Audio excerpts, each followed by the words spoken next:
Baik, Assalamualaikum warahmatullahi wabarakatuh.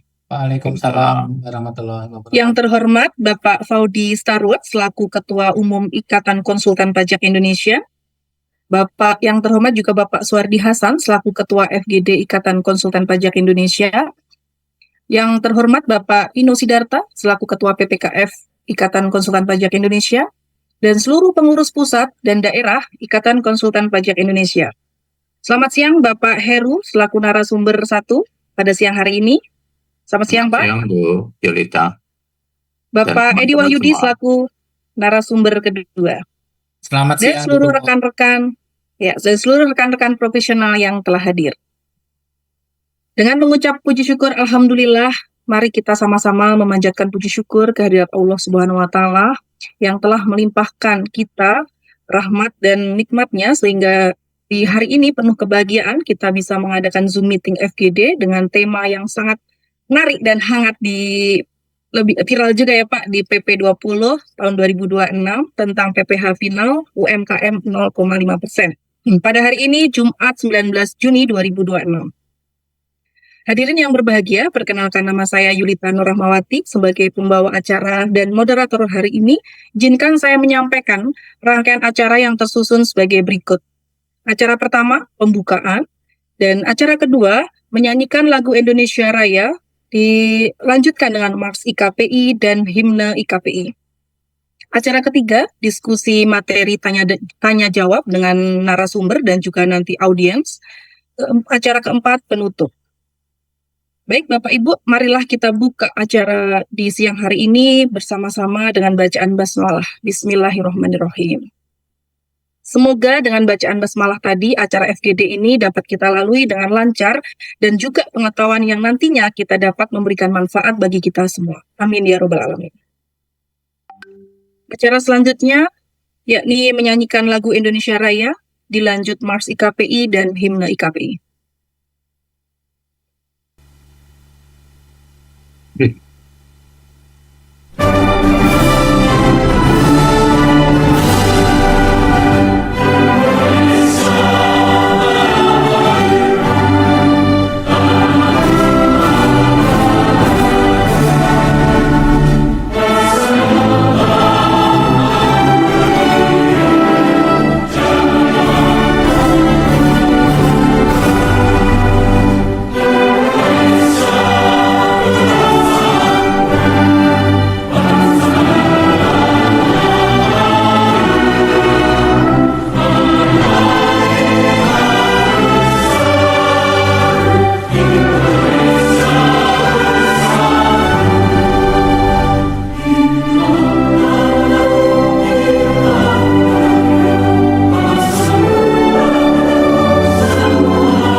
Baik, Bapak Ibu, acara selanjutnya sudah hadir dua narasumber yang berpengalaman lebih dari 20 tahun di bidang akuntansi, keuangan, dan perpajakan.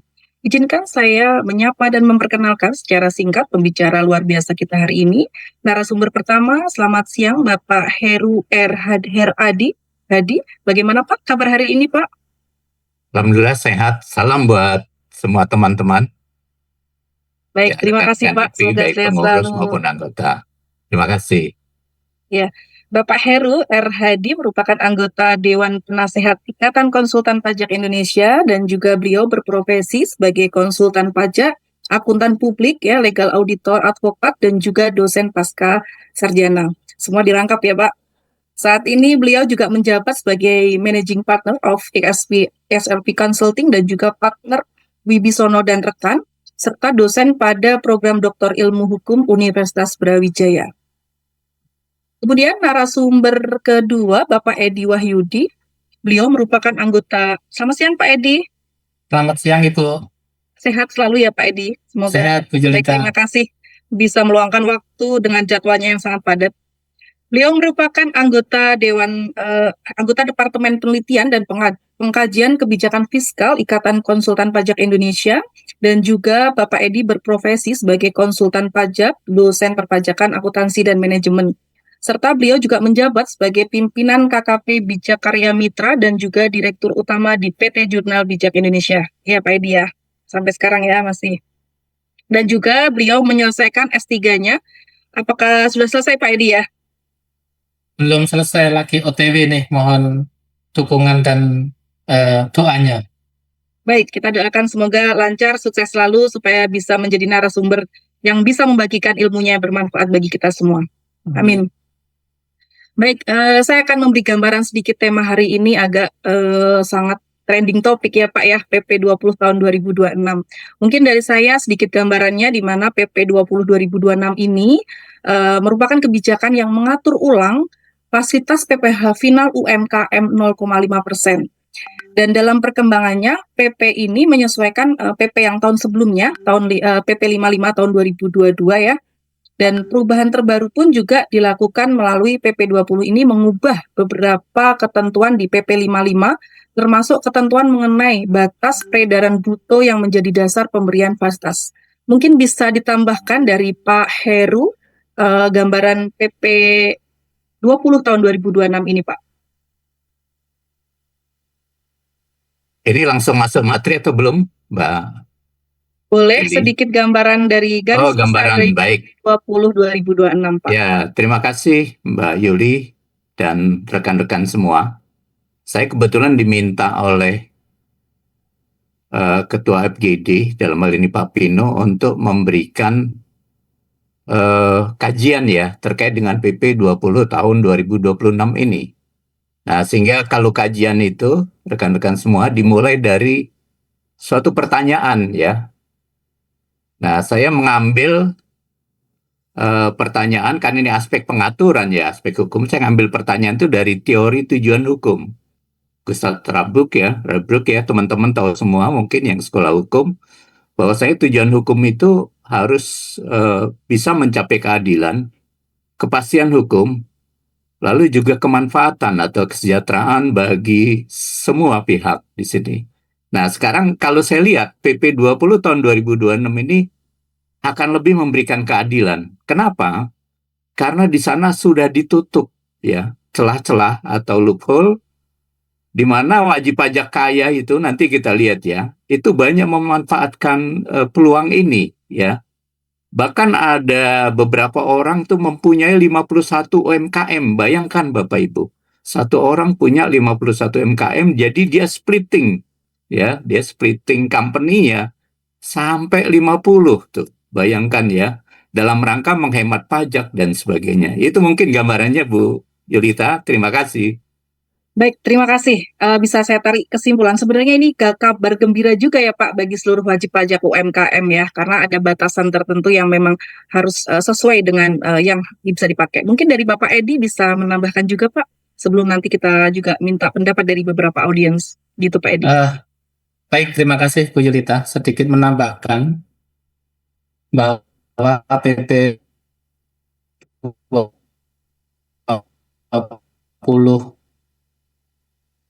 2026 ini sebenarnya lahirnya harusnya maaf, suara saya kedengaran nggak ya? Kayak agak putus ya. Suara saya masih Maaf, jelas, Pak Edi. Bu Yulita? Agak terputus Pak. Oke, sekarang sudah bagus belum?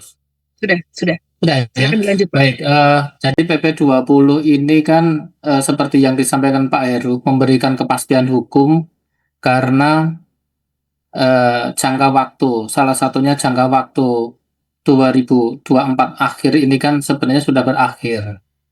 Nah, di 2024, 2025, barulah 2026. Dan di 2026 ini April ada masa transisinya juga. Jadinya nanti jangka waktu yang berakhir dan ada penghapusan batas waktu dan tentunya akan berpihak ke UMKM, khususnya UMKM beneran atau UMKM yang dimiliki oleh wajib pajak orang pribadi berikut PT perseorangannya. Mungkin itu aja sekilas ya, nanti kita bisa diskusi lebih lanjutnya. Begitu Baik, Bu terima kasih. Baik, terima kasih Bapak Edi dan juga Bapak Heru. Mungkin nanti saya juga akan, Bapak Ibu, peserta audiens juga nanti banyak dari mungkin praktisi dosen, dan juga mungkin ada beberapa yang pengen menambahkan atau ingin menambahkan, nanti juga bisa raise hand atau bisa di kolom chat. Nanti saya akan beri waktu 3 sampai 5 menit. Baik. Oke, ada suara narsum kurang jelas. Oke, mungkin tadi dari Bapak Edi agak sedikit terputus Pak suaranya. Mungkin ini ada komen dari di chat grup ya. Nanti mungkin agak internet mungkin Pak. Baik, saya lanjut. Langsung saja, kayaknya sudah nggak sabar juga di audiens. Mungkin nanti ada pertanyaan, silahkan di kolom chat atau raise hand ya. Nah, selanjutnya Bapak Heru, ada satu pertanyaan lagi nih yang banyak sekali sudah dititipkan juga ya. Sebenarnya siapa sih Pak yang diuntungkan atau dirugikan dari PP 20 tahun 2026 ini Pak? Mungkin dari WPOP Pak, bagaimana pendapat Bapak nih? Atau ada juga kelemahannya dari peraturan PP 20 ini Pak? Silakan Pak Heru. Terima kasih Bu Yulita. Yang jelas bahwasanya PP 20 tahun 2026 ini menguntungkan bagi wajib pajak orang pribadi yang benar-benar UMKM gitu ya. Artinya mereka memang belum mampu melakukan pembukuan tapi sudah diberikan fasilitas ya. Dengan pajak yang 0,5%, bahkan orang pribadi ini kalau omsetnya sampai 500 juta itu belum kena pajak. Itu yang diuntungkan. Siapa yang dirugikan? Ya sebetulnya bukan dirugikan ini ya. Nanti saya berikan data, ternyata ada banyak perusahaan, orang pribadi maksud saya, memanfaatkan celah PPh tarif UMKM ini, bahkan memecah sampai lebih dari 51 perusahaan. Nah, kita bayangkan itu ya, 51 perusahaan itu kalau omsetnya rata-rata 4 miliar, 200 miliar itu, ya. 200 miliar, itu sudah bukan eh, pengusaha kecil lagi, bukan UMKM lagi. Nah, ini mereka yang tidak lagi mendapat benefit, ya, bukan merugi, gitu. Itu, Mbak Yulita, terima kasih. Baik, terima kasih Pak Heri. Menarik sekali Pak Heru ini ya. Kemudian Bapak Edi mungkin menambahkan atau mungkin bisa juga ditambahkan kelemahannya apa Pak di PP20 ini Pak? Karena kan kalau kita nanti materi terlalu panjang sudah banyak ya di seminar webinar. Mungkin kita akan menggali di sini Pak. Kelemahan dari PP20 ini apa Pak yang bisa kita sampaikan juga? Eh, Kelemahan dari sisi wajib pajak atau dari sisi regulator gitu ya. Oke, Jadi mungkin bisa dua-duanya Pak. Jadi begini, kalau saya melihat pakai pendekatan break even point-nya daripada tarif umum dengan margin tertentu, baik itu badan maupun orang pribadi, di situ kan ada margin tertentu, misalkan badan itu sekitar 4,55 ya. Badan itu kalau saya kaji itu sekitar 4,55 itu titik PEP-nya. Ya, titik PEP-nya badan mau menggunakan PP 20 0,5 karena PP 20 ini kan sifatnya setelah PP 46 itu 2000 PP 46 23 gitu ya. Itu sudah pilihan. Kalau PP 46 dulu kan wajib gitu kan, wajib menggunakan. Jadi kalau PP 23, 55, 20 ini tetap pilihan. Jadi karena memilih bisa memilih menggunakan tarif pasal 17 atau 31E bagi badan dan memilih menggunakan PP 20, berarti di situ ada matriksnya. Ketika laba kita di angka marginnya di angka 4,55%, tentunya di situ sama. Mau menggunakan PP 20, mau menggunakan tarif pasal 17, sama. Ya, laba yang dimaksud tentunya laba fiskal. Ya, laba bersih setelah setelah dikoreksi fiskal. Jadi siapa yang diuntungkan? Yang diuntungkan tentunya bagi wajib pajak atau pengusaha ini adalah yang beliau-beliau yang mempunyai margin di atas 4,55%. Kan tetap omset di bawah 4,8 miliar ya, karena kita bicara PP ini di bawah 4,8 miliar. Nah, siapa yang orang diuntungkan bagi wajib pajak? Wajib pajak yang mempunyai margin single digit dan di bawah 4,55%. Apakah ada? Ya ada. Jadi usaha ini kan macam-macam, ada marginnya kita nggak tahu, ada yang 1%, 2%, kalau rokok ya kecil sekali gitu kan, 1%, 2%, sampai dengan double digit gitu ya. Jadi itu yang saya lihat dari sisi si pengusaha kena pajak. Tentunya kalau dari dibaliknya bagi si regulator, ya PP ini memberi kemudahan tentunya akan mendistorsi daripada penerimaan negara. Kalau mau yang sesuai sesungguhnya ya pakai tarif pasal 17, pakai pembukuan. Kan intinya PP itu kan kesederhanaan ya, kesederhanaan dan kemudahan. Jadi itu sekilas untuk analisanya di PP 20. Begitu Bu Yulita ya. Baik, terima kasih Pak Edi. Jadi saya simpulkan juga emang ini bisa diuntungkan juga tergantung lihat kondisi di WP ya Pak. Baik Pak, selanjutnya mungkin tadi juga sudah disinggung oleh Pak Heru bahwa ini kita harus lihat rasa keadilan nih Pak. Bagaimana Pak implementasi kebijakan PP final 0,5% ini apakah mengabaikan rasa keadilan bagi wajib pajak dan bagi negara? Mungkin bisa dari Pak Heru disampaikan Pak. Oh, ini ya sifatnya langsung interaktif, nggak ada pemaparan dari kami ya Bu ya. Boleh dipaparkan materi Bapak kalau ada yang boleh di materi share boleh juga Pak. Nanti dari ketentuan mungkin Bapak juga tadi udah memberikan angka-angka prosentasi ya Pak, boleh juga Pak. Oh gitu, baik. Tapi ada batas waktunya, nanti kita akan lihat juga nih sudah di kolom chat Izin udah Bu, kalau banyak sekali boleh saya sedikit share pemaparan screen. aja. Mungkin Boleh, boleh Pak. butuh 15 menit ya, supaya kita semua mendapatkan suatu Gambaran, sudut Pak. pandang ya, sudut Betul, pandang dan Betul. kesamaan arah gitu. boleh Pak, Apakah boleh Pak Bu? Heru. Ya, Boleh Pak izin Heru, saya monggo. share rekan-rekan semua ya, supaya kita satu arah dan mungkin nanti kita tanya jawab berikutnya ya. Baik, terima kasih Pak Heru. Makasih Bu Yulita. Apakah sudah terlihat sharing saya Bu Yulita? Sudah Bapak? Sudah ya. Baik teman-teman ya, izin ini saya sedikit sharing ya, supaya kita mendapatkan suatu gambaran dulu sebelum kita masuk pada diskusi yang lebih detail nanti, karena sesungguhnya adalah di dalam focus group discussion ini itu isinya harusnya diskusi. Tapi diskusi kita ini tentunya saja adalah harus lebih terarah ya, satu. Kedua juga kita punya suatu cara pandang yang mungkin sama melihat hal ini, lalu apa yang kita kritisi. Nah, di sini di dalam slide saya itu menekankan ya, apakah PP 20 tahun 2006 telah memberikan kepastian hukum, keadilan, dan kemanfaatan serta kesejahteraan bagi kita semua. Itu ya. Nah, ini kalau kita lihat ya, jadi topik saya nanti sedikit ya, saya kasih perkembangan pengaturan pajak, mungkin sebagai titik tolak kita berpikir untuk berkritis, lalu indikasi penyalahgunaan tarif PP UMKM yang lalu nih.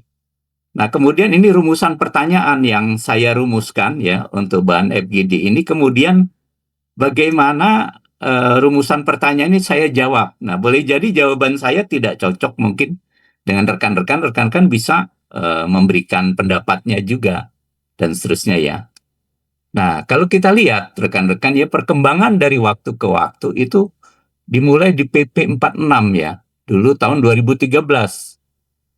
Ini kita tahu 1% omsetnya ya, dari omset pajaknya, kemudian di sini tidak ada batas bebas pajak, artinya berapapun dikenakan 1% ya, meskipun di bawah 500 juta tetap kena.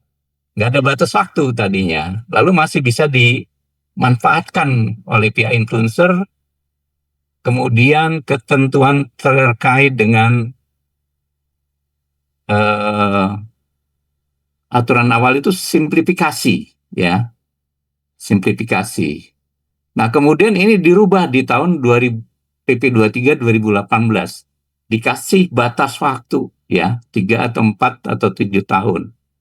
Nah, perlu juga saya infokan kepada Bapak Ibu ya, PP 46 2013 itu tadinya saya kira ya, itu program pemerintah pusat untuk membantu UMKM. Ternyata tidak. Ini memang murni inisiatif dari DJP waktu itu, murni untuk memberikan kemudahan. Tapi tanpa disadari oleh DJP, dengan adanya PP 46 ini, Bapak dan Ibu ya, itu ternyata banyak dimanfaatkan oleh para pengusaha. Mereka memecah perusahaannya atau splitting of company, sehingga dia jadi PKP, nggak jadi PKP lagi tuh. Nah, waktu itu Pak Hari selaku mantan eselon 2 Dirjen Pajak, Direktur Jenderal Pajak, mengemukakan banyak sekali penurunan PKP di tahun 2013-2014. Nah, itu tentu merugikan negara ini ya, teman-teman ya. Nah, akhirnya di PP 23 2018 dibatasi ya, untuk PT 3 tahun, CP 4 tahun, dan orang pribadi 7 tahun. Nah, ini diharapkan menuju transisi pembukuan. Tapi ternyata di tahun 2022 itu, rekan-rekan, itu ada politisasi, ya, ada politisasi terhadap fasilitas ini. Nah, ditangkaplah oleh RI 1 waktu itu, oh ya, ini bagus nih untuk membantu rakyat kecil dan sebagainya, sehingga tarifnya diturunkan jadi 0,5% tadi ya. Dan bahkan kalau 500 juta ini nggak kena pajak gitu. Lalu dibatasinya mengikuti aturan sebelumnya. Nah, ternyata ini banyak dimanfaatkan, teman-teman ya. Nanti kita lihat. Ini berpihak kepada usaha mikro. Nah, PP 20 2026 ini tetap sama tarifnya. Kemudian dipertahankan juga ya fasilitas 500 juta ini. WPOP yang benar-benar UMKM ini dipertahankan selamanya. Lalu yang bukan UMKM tentu dikeluarkan ya, dan sebagainya. Nah ini kalau kita lihat teman-teman ya, kalau kita lihat ternyata dimanfaatkan benar ini. Apa itu, ini saya ada sedikit kemacetan nih.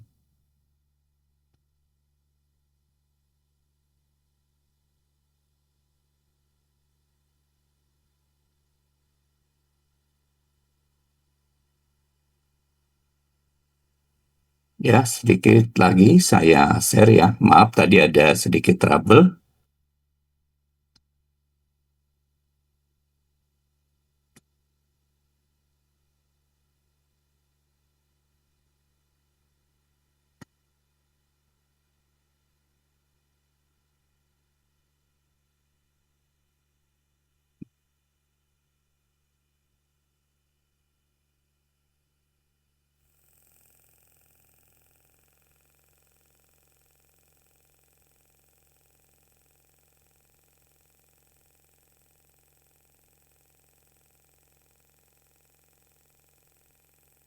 Nah, ini rekan-rekan ada data ya. Ternyata kemarin yang saya baca dari media ya, dari media yang juga dirilis oleh IKPI dan DDTC, itu ada indikasi penyalahgunaan tarif PPh UMKM. Kalau lihat ini sebetulnya agak miris ya rekan-rekan ya. Dari 93.260 wajib pajak, terindikasi ada firm splitting atau pemecahan usaha sekitar 17,21%. Ya, dari total 542.000 UMKM. Jadi ada 93.260 wajib pajak yang melakukan atau memanfaatkan celah ya, loophole dari peraturan ini. Lalu yang kedua, ternyata ada 28.010 orang itu memiliki 2 hingga 4 UMKM. Lalu ada 1.877 punya 5 sampai 25 UMKM. Ada 46 orang memiliki 26 hingga 50. Nah ini, ada 14 orang pribadi memiliki lebih dari 51 UMKM. Nah ini saya yakin 14 orang maupun 46 orang ini akan menjadi sorotan ya dari Ditjen Pajak. Nah kita bayangkan saja kalau 50 UMKM ya, berarti kalau omsetnya itu 4 miliar, dia ada 200 miliar ya omset itu di situ. Nah kalau tadi menurut Pak Edi, keuntungannya di atas 4,5%, maka dia menikmati banget ini. Ya, menikmati sekali tarif pajak yang rendah. Lalu, ini rumusan pertanyaan ya, apa saja yang perlu kita kritisi terhadap PP 26 ini? Yang pertama, pertanyaannya apakah memberikan rasa keadilan bagi wajib pajak dan bagi negara? Ya, karena keadilan itu sebetulnya kan hak ya, hak bagi warga negara juga, tapi negara juga harus diperlakukan secara adil. Juga negara harus memperlakukan adil kepada warga negara. Lalu yang kedua, apakah PP 20 2006 telah memberikan kepastian hukum? Ya, dunia usaha memerlukan kepastian hukum. Juga kita ya, rakyat Indonesia perlu kepastian hukum. Lalu apakah PP 20 2006 telah memberikan kemanfaatan kesejahteraan bagi UMKM dan negara?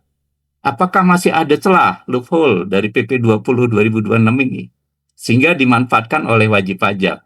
Apakah masih ada norma yang kabur atau vague norm ya sehingga PP 20 ini menimbulkan multitafsir, akibatnya terjadi sengketa pajak? Nah, sedikit kita masuki pertanyaan-pertanyaan tersebut ya. Tadi keadilan sudah disinggung ya teman-teman, bahwasanya keadilan pajak itu ada keadilan horizontal dan vertikal. Dalam arti horizontal itu, kalau wajib pajak yang punya kekayaan sama, dia diwajib penghasilan sama, maka dikenakan pajak yang sama. Kalau keadilan vertikal itu berarti wajib pajak yang makin kaya, dia akan dikenakan pajak yang lebih progresif. Makanya PPh itu tarifnya progresif ya. Nah, tujuan tarif pajak UMKM ini untuk menyederhanakan administrasi, tujuannya bukan keadilan. Teman-teman ya, sebetulnya memberikan kemudahan bagi UMKM menyederhanakan administrasi pajak baik UMKM maupun kantor pajak. Jadi tidak mengarah kepada rasa keadilan sebetulnya. Tapi sebelum berlakunya PP 2026 ini tarif pajak UMKM disalahgunakan teman-teman ya. Terdapat celah loophole ya, sehingga WP yang kaya menggunakan celah tersebut dengan membuat banyak sekali perusahaan. Tadi ada satu orang punya lebih dari 50 UMKM. Anda bayangkan itu ya, kalau laba dia 10%, berapa benefit yang dia ambil misalnya gitu ya. Nah ini saya percepat aja, ada kepastian hukum tidak di PP 20.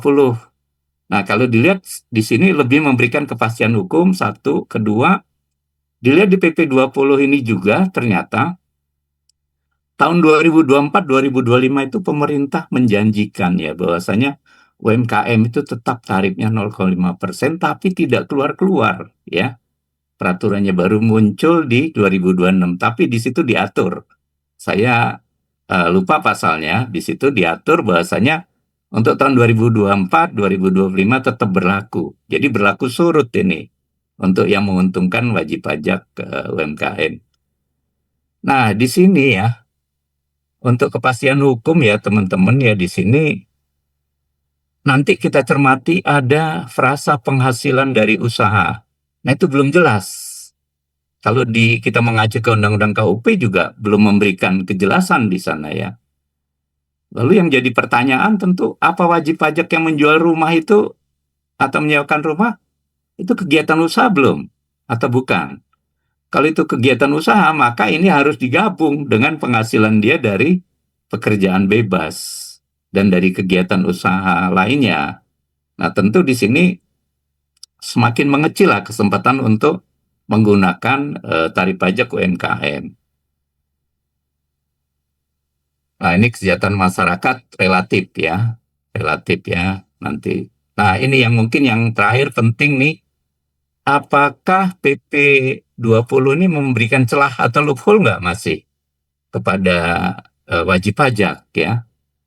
Nah kalau saya lihat di sini memang celahnya sudah makin ditutup Bapak Ibu ya, dibatasi ya.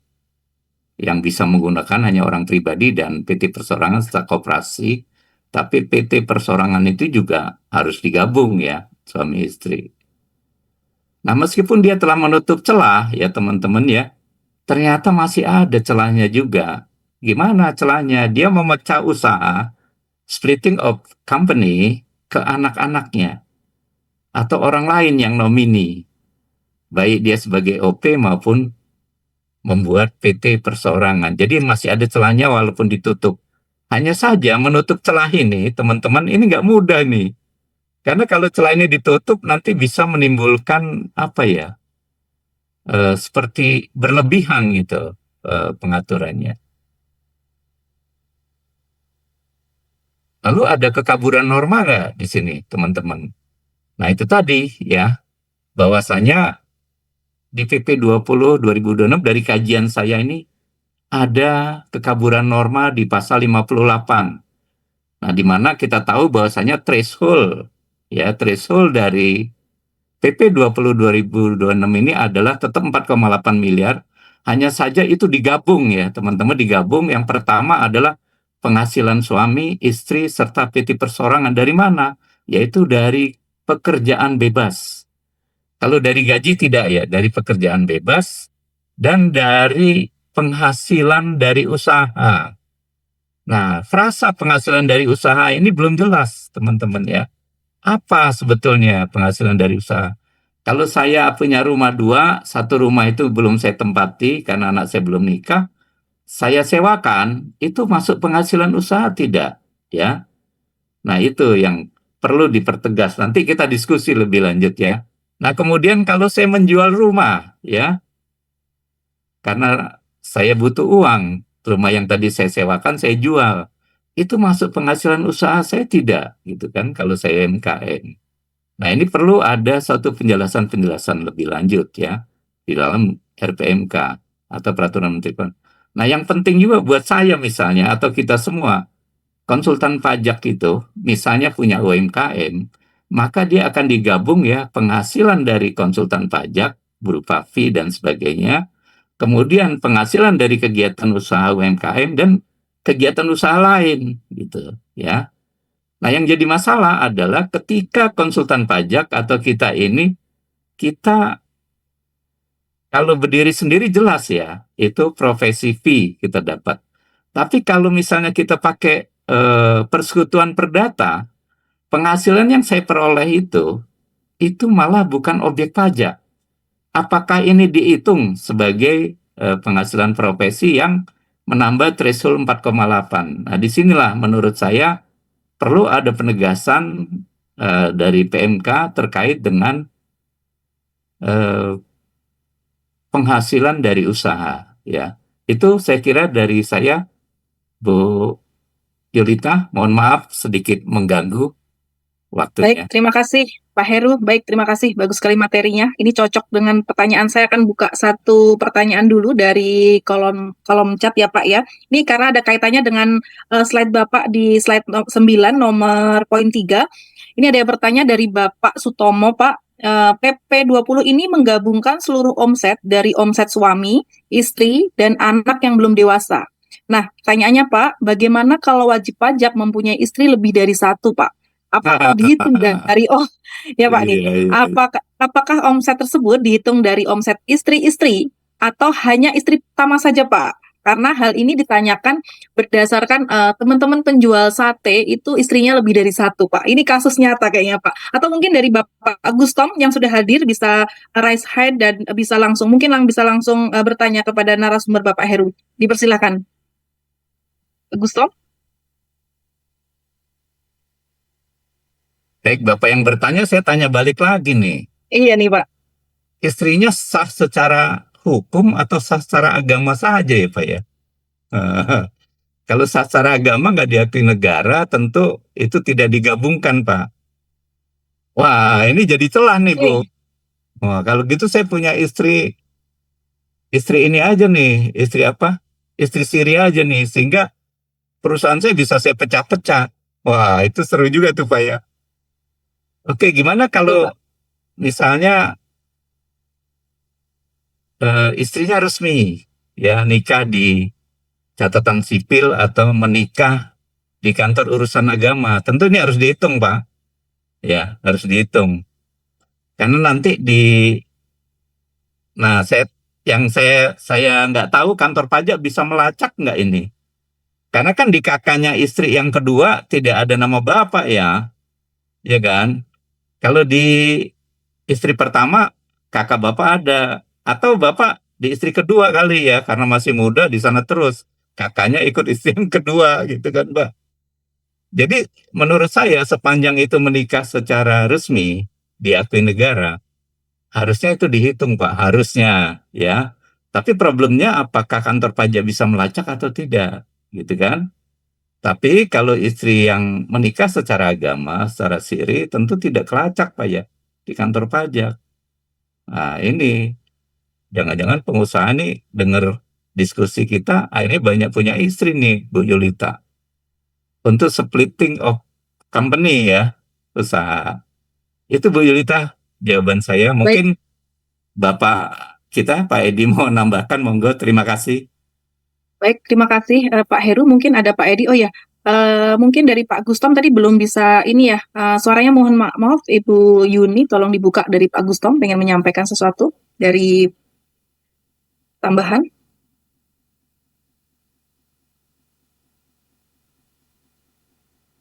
Mungkin di mute. Ini dulu Pak. Atau Pak Edi dulu boleh menyampaikan tambahan? Sudah. Ini sudah bisa Pak. Selamat siang Pak Gustom. Selamat siang. Tomo. Ya, suaranya agak terputus-putus, belum jelas Pak. Halo. Iya, halo. Bapak Sutomo agak suaranya terpantul, bisa diperjelas lagi Pak. Kayak double Pak. Bapak udah jelas? Sudah. Oke, silakan Pak Gustom. Selamat siang Pak Edi, Pak Heru. Selamat siang Bapak. Pertanyaan saya itu tadi karena saya ditanya Pak. Dan itu real terjadi di tempat kami. Mungkin tetangga Pak Edi itu tahu, kenal juga ya Pak ya. Terkait itu berarti masih ada celah karena di situ hanya disebutkan istri, tidak ada istri yang sah secara negara, hanya disebut istri kan.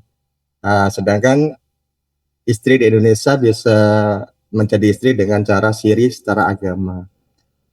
Tapi yang diakui mungkin secara negara itu tercatat di Departemen Agama bagi orang Islam, catatan sipil mungkin bagi non-Muslim ya. Terkait itu berarti masih ada celah yang bisa digunakan pengganti CV kali.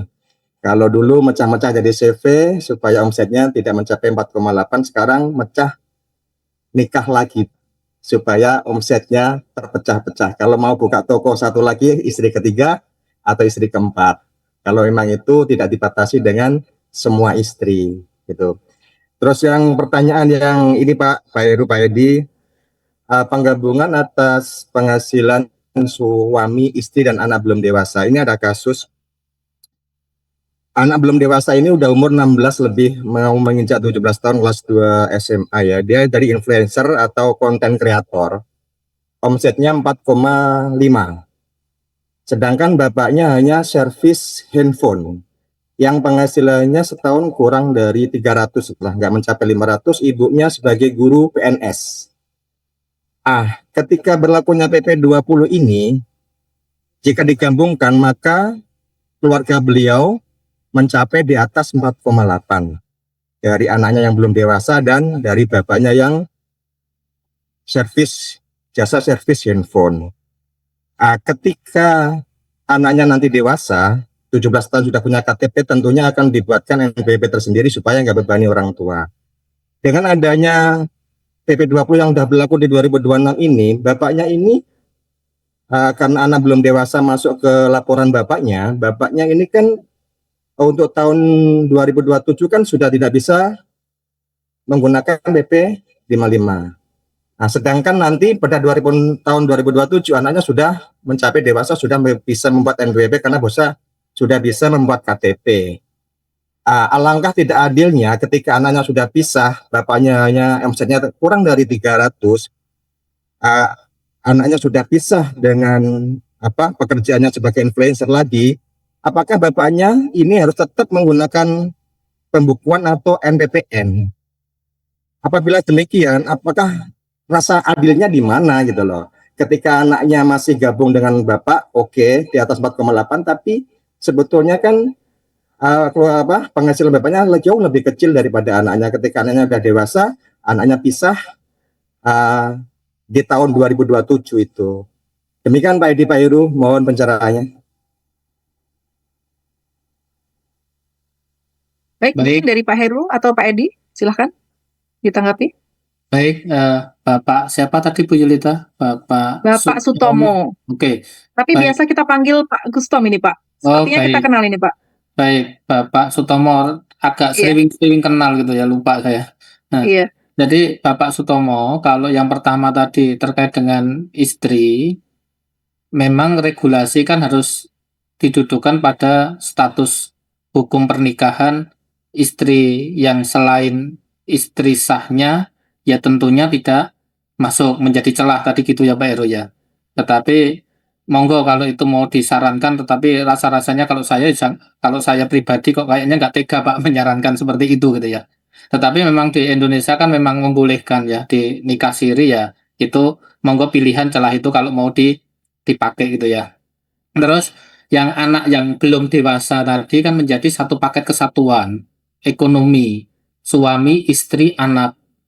Nah, padahal di tahun yang Bapak Sutomo tadi sampaikan, itu kan si anak ini, suami dan istri, itu sudah lebih dari 4,8 miliar. Sedangkan tahun berikutnya kan sudah tidak, anaknya pisah, sudah pisah NPWP sendiri. Sehingga mungkin kalau penghasilannya anak dikeluarkan, itu sudah nggak sampai 4,8 miliar. Nah, tetapi kan di PP ini kan basicnya kan memang dari penghasilan peredaran bruto dari tahun sebelumnya. Jadi kalau misalnya 2027 akan memakai di tahun 2026, di situ memang tidak ada penegasan ketika anak sudah terpisah, terus nanti 2027 dikurangin lagi Pak omset anak yang 2026 karena terpisah. Tidak ada penegasan seperti itu, kecuali nanti pemerintah mengecualikan nanti ketika anaknya sudah sendiri, maka ini menjadi semacam lex spesialis atau diskresi gitu ya. Tetapi sampai saat ini belum, Pak. Ya konsekuensinya memang suami istri tadi jadi pembukuan. Kan seperti itu. Ya mungkin di planning saja, Pak. Kalau misalkan sudah mau lebih dari 4,8, tutup dulu saja atau buat PT perorangan. Karena kalau PT perorangan tetapi kan atas nama anak ya sama saja ya. Kalau PT perorangan nggak bisa juga ya, atas nama anak juga sama, mungkin lebih baik tutup dulu. Tetapi kalau itu pun mau dilakukan, kalau enggak ya berarti tetap sama. Berarti konsekuensinya tahun depan pembukuan. Itu kalau pandangan saya demikian. Mungkin Pak Heru bisa menambahin, Bapak. Baik, makasih eh, Pak Edi. Izin Bu Moderator, Bu Yulita, saya menambahkan ya. Pak Boleh Pak, Sutomo, pertama, 1 menit mungkin dari Bapak Heru, ya baik, karena masih banyak sekali pertanyaan nih Pak. siap, Baik, siap. silakan Pak. Intinya gini aja, harus disadari bahwasanya kalau gaji nggak digabung ya Pak Sutomo. Tadi ibunya kan pegawai negeri, ya, itu tidak digabung tuh. Jadi kalau gaji nggak digabung, yang digaji hanya kegiatan usaha dan pekerjaan bebas, ya. Kegiatan usaha dan pekerjaan bebas. Jadi gaji istri tidak digabung. Kalau suami juga jadi direktur di tempat lain tidak digabung tuh untuk ngitung threshold. Nah, saran saya seperti Pak Edi tadi, Bapak bikin planning aja, ditahan saja Pak omset Ananda supaya tidak sampai melampaui threshold 4,8 di 2026 ini. Itu saja. Makasih, saya kembalikan ke Ibu Moderator, Bu Yulita. Baik, terima kasih. Cukup jelas dari Bapak Heru ini menekankan. Bagaimana Pak Stomo, mungkin ada tanggapan atau kita bisa next? Cukup puas? Baik, mungkin sudah ya Pak ya. Oke, selanjutnya sebenarnya kita juga masih ada banyak pertanyaan. Nanti takutnya waktunya tidak cukup. Mungkin satu lagi Pak, yang dari Bapak Romi Hendra, dengan mohon penjelasannya terkait dengan penghasilan dari kegiatan usaha, kegiatan investasi, pekerjaan bebas, dan penghasilan lainnya yang diterima dari dalam dan luar negeri.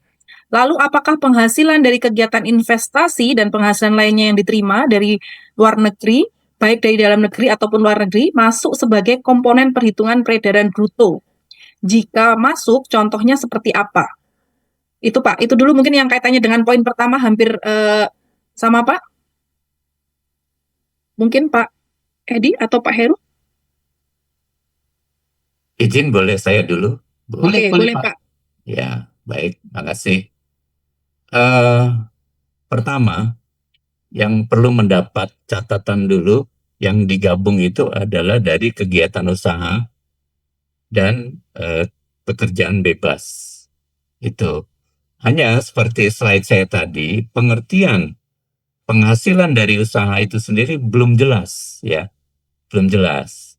Misalkan saya menjual rumah, ya, apakah itu kegiatan usaha? Bukan, ya. Kalau saya misalnya memang bergerak orang pribadi di bidang sering bikin klaster, sering bikin jual beli rumah gitu kan, otomatis itu usaha ya. Yang problem lagi adalah rumah saya ada yang nganggur nih. Saya sewakan seperti tadi. Ini kegiatan usaha belum. Jadi ini memang gray area yang perlu ditegaskan. Perasa dari hasil usaha tadi ya.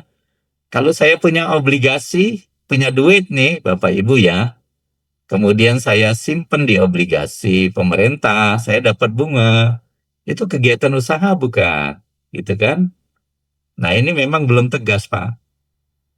Yang jelas ya, saya pernah baca suatu tulisan, kalau Bapak Ibu menjual rumah tiap tahun ya, walaupun kegiatannya bukan usaha penjualan rumah, itu bisa dianggap ya, bisa dianggap sebagai dari kegiatan usaha.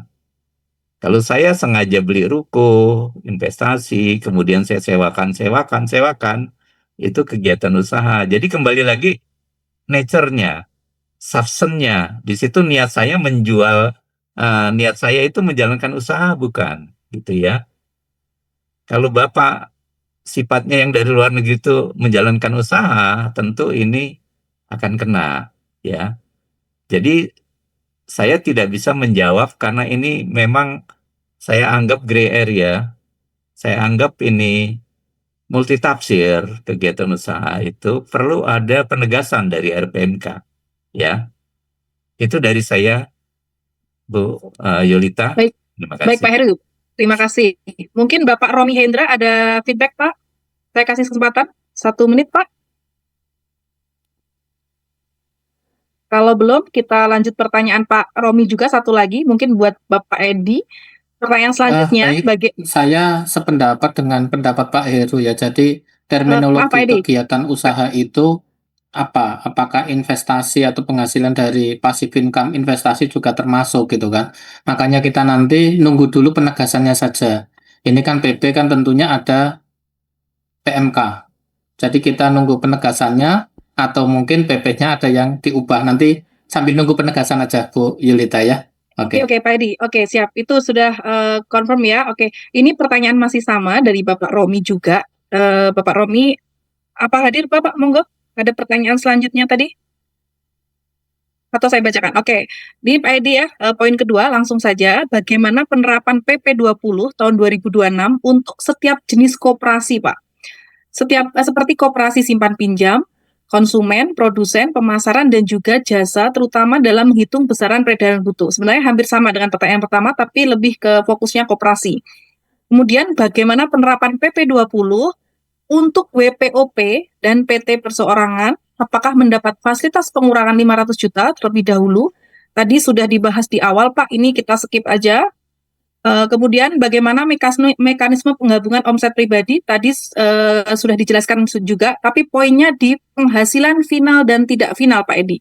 Jadi ada 2 poin, mungkin bisa dijelaskan koperasi. Poin kedua adalah penghasilan final dan tidak final. Terima kasih. Baik, izin Pak Heru ya, saya duluan. Monggo, Pak Edi. Baik, jadi begini, koperasi yang dimaksud siapa tadi? Pak Romi ya. Pak Romi itu koperasi satu entitas atau beda entitas. Kan itu dulu. Nanti kalau entitasnya beda-beda, ya berarti kan entitasnya tersendiri-sendiri. Nah, kalau misalkan koperasinya satu, ada simpan pinjam, ada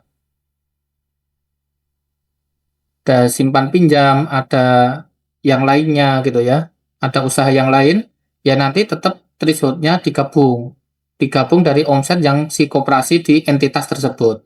Jadi koperasi kan kayak entitas tersendiri. Nah, itu dari saya seperti itu saja terkait dengan koperasinya. Nanti penghasilan yang final, tidak final, ya kembali lagi ya, sebenarnya PP 20 ini kan melihatnya itu penghasilan bruto dari kegiatan usaha dan pekerjaan bebas. Poin utamanya sebenarnya di sana. Kegiatan usaha dan pekerjaan bebas, baik yang dilakukan orang pribadi maupun koperasi yang 4 tahun ya sama di masa transisi ini sama PT perorangan. Mungkin nanti saya akan memaparkan sedikit banyak di ini ya. Mungkin nanti minta waktu Bu Yulita untuk memaparkan slide saya. Di sana nanti bagaimana threshold itu terjadi dan efek dominonya terkait dengan PPN seperti itu. Baik, terima kasih. Mungkin ini pertanyaan dari Pak Romi memang banyak sekali, Pak. Kita lanjut. Saya mendapat informasi sudah hadir juga Bapak Ikhwan ex-DJP. Kayaknya seru ini, Pak. Boleh Pak Ikhwan mungkin menambahkan masukan buat untuk ini penghasilan final dan tidak final. Mungkin lebih bisa dijelaskan. Apa bisa, Pak? Boleh, Pak? Sepertinya belum join ya. Iya, Oke. mungkin lagi sholat ini Bu. Lagi sholat. Oh ya, baik, terima kasih. Untuk efisiensi waktu mungkin satu pertanyaan lagi yang saya dari masih Pak Romi ya, ini banyak banget ini Pak Romi ya, mantap. Atau Pak Romi bisa langsung Pak, biar diskusi kita lebih enak. Bapak Romi bisa open?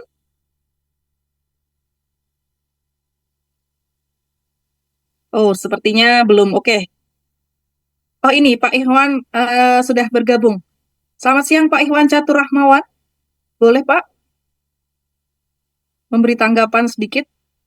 Ya, sebentar, saya videonya masih belum jalan nih ya. Oke. Pak Iwan udah mana tuh nunjuk tangan, Bu? Oh iya, sudah. Ya, selamat siang. Mohon izin ini dari Pak Edi diajak join. Mantap, terima kasih Pak Iwan, selamat bergabung. Bapak mungkin bisa, saya ulang lagi ya Pak, mungkin Bapak bisa menambahkan sedikit penjelasan yang tadi banyak sekali nih, mungkin Pak Romi nih agak banyak sekali pertanyaannya. Tapi Pak Romi saya panggil belum join ya. Halo Pak Romi, Sebenarnya atau saya bisa langsung? malah pengen menambah diskusinya ini, Mbak. Oh gitu, boleh Pak, boleh. Saya beri waktu Karena 3-5 menit boleh. Silakan ya Pak. sebelumnya kan 2 minggu lalu apa ya saya bikin webinar juga untuk bahas PP20 di komunitas saya gitu kan. Ada 200, hampir 300 lah yang pesertanya join gitu kan. Yang pertanyaan menariknya sebenarnya justru yang dibahas sama Pak Heru tadi terkait keadilan. Ya, jadi sekarang di PP20 ini kan benar-benar dibikin semacam segregasi ekonomi gitu ya. Tingkatan tarifnya itu benar-benar berbeda antara OP. Ini yang menarik karena OP kan sekarang dilanggengkan semua full seumur hidup untuk 0,5% di bawah 4,8 dipakai terus gitu kan, Mbak. Nah, saya jadi membayangkan sekarang ini ketimpangan dan keadilan ini jadi kerasa nyata banget. Misalnya nih kita sama-sama membandingkan, misal satu orang punya penghasilan katakanlah ya, let's say berapa? Kita ngomongnya misalnya 4,8 miliar dalam setahun gitu ya. Kalau OP usaha kan dia bayar cuma 0,5% jadinya ya, cuma 24 juta. Nah, tapi kalau dia misalnya dokter dapat 4,8 juga, kan dikalikan katakanlah 50% NPPN-nya. Kena tarif berlapis lagi, hampir 600 jutaan lebih. Gitu ya. Pekerja bebas juga sama, konsultan pajak juga sama gitu kan. Karyawan apalagi tetap sama gitu kan. Jadi kayaknya PP20 ini malah semakin melebarkan istilahnya ketimpangan di tingkat OP-nya. Sementara kemarin teman-teman di lapangan kan yang teriak-teriak itu justru teman-teman di kelas menengah ya, para karyawan gitu kan. Kok yang dijadikan apa namanya itu objek untuk perubahan PPh hanyalah UMKM terus. Sementara karyawan, pekerja bebas nggak ada perubahan apa-apa tuh gitu. PTKP aja kita nggak ada perubahan gitu ya. Jadi ini yang menarik sebenarnya untuk tematik diskusi. Kenapa selama ini justru hanya fokusnya ke UMKM terus yang diatur dan bahkan UMKM yang levelnya OP diberikan kemudahan terus. Sementara kalau tadi untuk menutup loophole dan cuman dengan dibuatkan agregasi omset yaitu digabungkan antara OP suami istri dan segala macamnya gitu kan. Tadi saya dapat telepon juga dari satu klien gitu kan. Dia ngomong ya udah kalau kayak gitu kita pecah omsetnya nggak usah pakai nama keluarga, pakainya nama orang lain bikin PT perorangan lagi. Nah kan tuh masih ada celah lagi seperti itu. Jadi semakin rasanya itu kayak ketimpangannya makin nyata aja gitu yang saya mau sampaikan di sini ya. Ini beda sisi ya ketika saya dulu di regulator di JP gitu kan memandang ini sebagai suatu fasilitas. Tapi ketika saya sudah di sisi yang lainnya memandang ini sebagai suatu hal yang menyebabkan ketimpangan nyata di masyarakat terkait dengan melakukan PPh. Itu sih ya ini jadi tambahan karena tadi menarik banget menyimak terkait keadilan gitu. Karena ya kalau kita ngomongin pajak kan simplicity sama fairness gak akan pernah bisa berirangan gitu ya. Kalau kita mau simple ya akan fair, kalau kita mau fair ya akan simple. Nah, tapi ini PP20 benar-benar menjadikan itu semakin real lagi gitu. Itu sih Mbak, Baik, tambahan terima dari saya kasih. gitu sih. Baik, terima kasih Pak Iwan. Lebih seru lagi, next mungkin kita akan mengundang penyuluh ya Pak ya. Nah, Bagaimana itu cara bisa dari sisi menghadapi regulatornya seperti SP. apa? Oke Pak, baik. Irwan, Mungkin Pak kita Romi, disuruh jadi pengusaha semua, Pak. Jangan jadi pegawai kayaknya. iya sih Kayaknya Pak. seperti itu sekarang arahnya diminta semuanya buat jadi UMKM, Pak. Bukan Ya, dokter pengusaha kasihan tapi tuh, Pak. UMKM. Dia dikenakan Iya, normanya dari gross yang ditarik rumah sakit ya. oke Pak. Ya, Nanti dokter kita ada lebih satu parah lagi, pertanyaan Pak. lagi juga. Oke, baik Pak. Mungkin satu tanggapan dari Pak Romi, minta tolong Mbak untuk di raise, tolong di unmute. Tadi belum bisa, Bapak mau ngasih feedback mungkin? Bapak Romi, halo? Oke, sepertinya ada teknis ya. Oke, tadi dari pertanyaan beberapa sudah dirangkum, masih ada pertanyaan lanjutan dari Pak Romi, saya bacakan kembali. Tadi mungkin bagaimana penerapan PP20 ini bagi PT yang CV baru berdiri. Nah, ini tadi juga dijelaskan dari Pak Iwan, ternyata dari rasa keadilan posisinya memang kalau kita melihat dari wajib pajaknya sendiri masih banyak celah-celah yang masih bisa dimanfaatkan ya. Oke Pak, dari pertanyaan ini untuk Heru mungkin ya bagaimana, Pak Edi ya bagaimana penerapan PP20 tahun 2026 bagi PT dan CV yang baru berdiri Pak? Kemudian apakah posisi SPT tahunan 2025 WPOP dan perseorangan yang sudah terlanjur menggunakan pembukuan SPT lebih bayar. Oke, untuk Pak Edi dulu Pak, nanti selanjutnya ke Pak Heru yang WPOP. Pak Edi, Nah, baik, mohon penjelasannya. di 2026 ya. Di 2026 atau 2025 nih? Jadi ini 2026 Pak, bagaimana penerapan PP 20 tahun 2026 untuk PT, CV, firma yang masih PPh finalnya berdasarkan PP 55 2026 yang belum maksimal atau belum habis masanya? Kalau belum habis masanya kan kita ada masa transisi. Sepanjang di tahun sebelumnya masih kurang dari 4,8, silakan dihabiskan dulu. Kan transisinya demikian. Nah, nanti ketika setelah PP ini terjadi memang CV sudah tidak diperkenankan lagi termasuk PT, maka kembali ke ketentuan lama. Ini sebenarnya relevan dengan saya izin saya screen ya Mbak Yulita ya. Boleh. Relevan dengan kajian saya. Nah,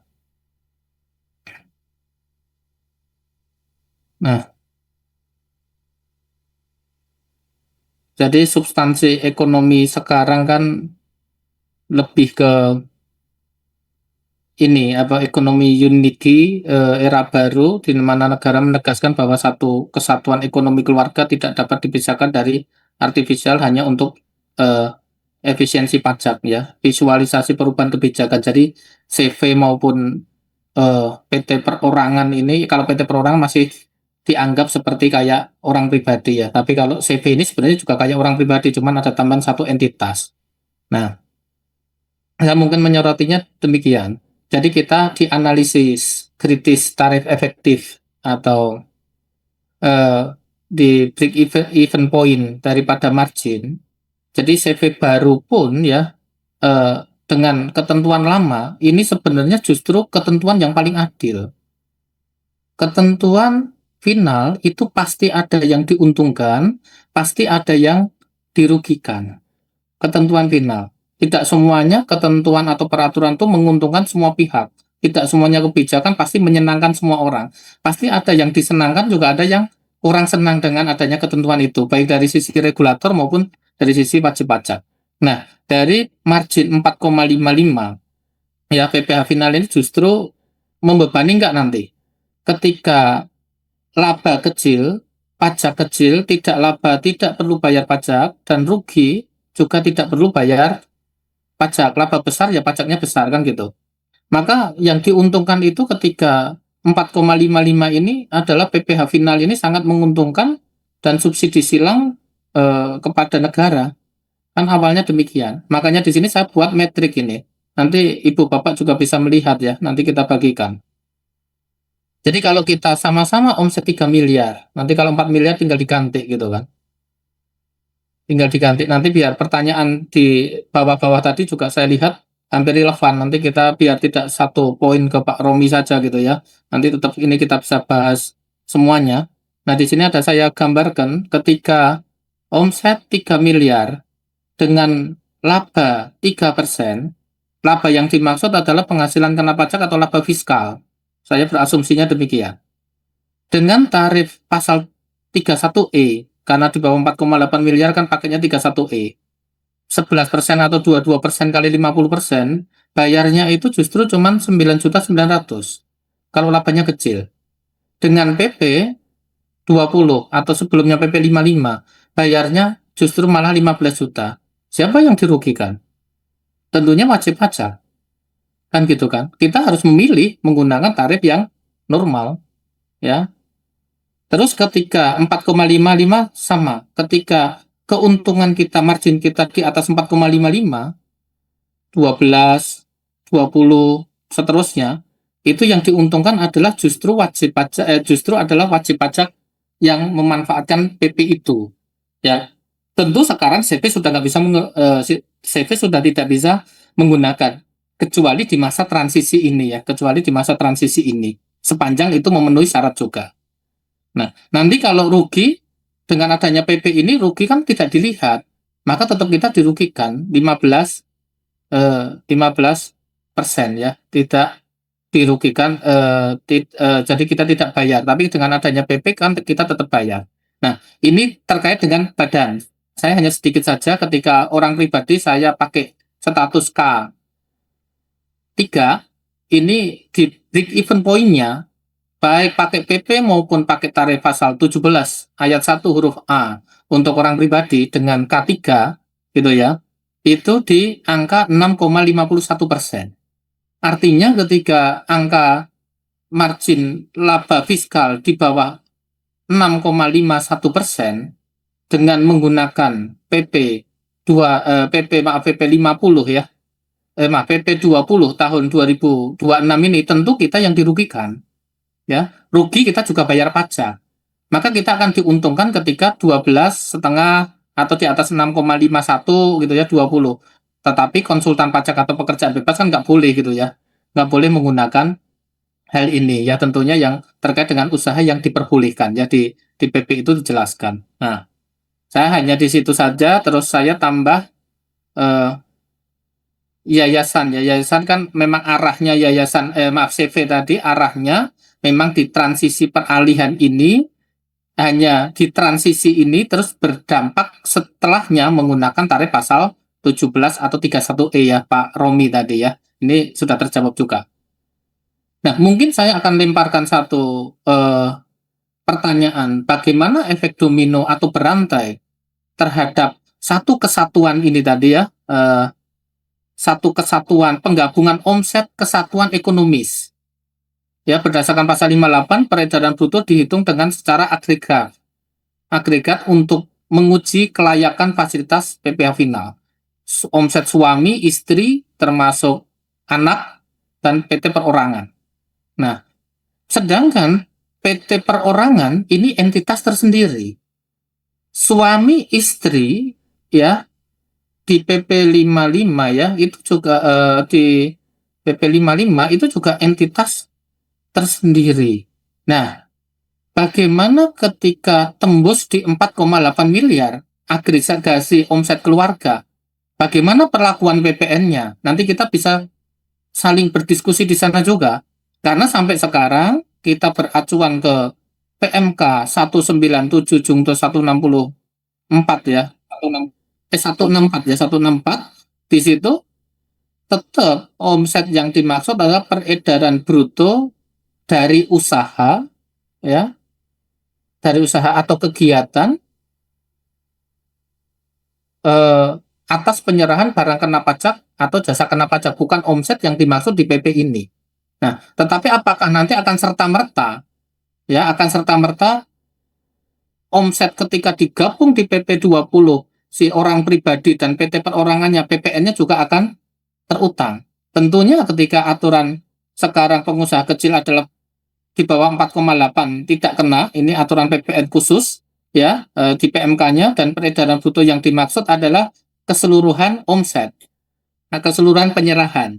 Di sini kata-katanya hanya penyerahan barang kena pajak atau jasa kena pajak yang dilakukan oleh pengusaha dalam rangka kegiatan usahanya. Ya, nanti perlu penjelasan, karena kalau misalkan ini tidak tidak dijelaskan, nanti jangan-jangan pengusaha orang pribadi kita sudah sebenarnya sistemnya sederhana, terus karena omsetnya digabung suami istri, akhirnya termasuk PT perorangan semuanya akan kena PPN. Nah, itulah teman-teman, Bapak Ibu semuanya, nanti mungkin di FGD ini kita bisa memberikan masukan ke regulator bagaimana perlakuannya PPN atas omset tersebut ya, entah dengan PMK atau PP juga. Nah, di situ ya, ini tantangan ya, tantangan kita karena memang UMKM itulah. Terus tadi ada satu pertanyaan juga yang saya lihat kalau nggak salah, ini dari perspektif akademis ya, bagaimana solusi jalan tengah ketika marginnya kecil gitu ya. Ya, ini ya hanya usul dari pandangan saya ya, pandangan saya sebagai pribadi ya. Jadi solusi jalan tengah di masa depan dengan mempertimbangkan kemudahan ya, kemudahan bagi orang pribadi itu, kalau pembukuan kan tidak sesiap ketika kita membuat badan ya, atau kita badan yang sudah siap. Jadi orang pribadi itu siapnya ya hanya mencatat saja, mencatat omset. Nah, dari sini kemudahan yang dimaksud ya harusnya ada solusi jalan tengah ya, jalan tengah omset ini dikalikan tarif final tetapi tidak 0,5 bagi yang marginnya kecil.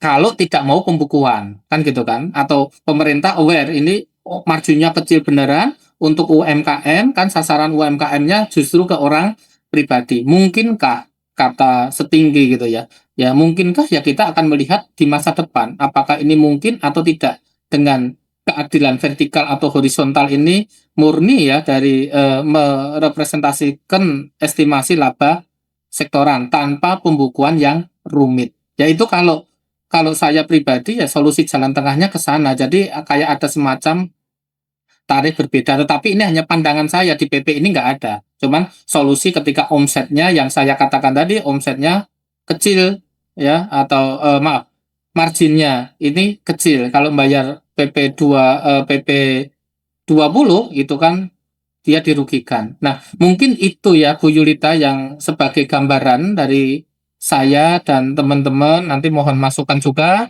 untuk FGD ini biar kita bisa di departemennya Pak Suwardi bisa kasih masukan ke teman-teman regulator di Direktorat Jenderal Pajak. Seperti itu Bu Yulita. Waktu saya kembalikan kita diskusi lanjutan. Monggo.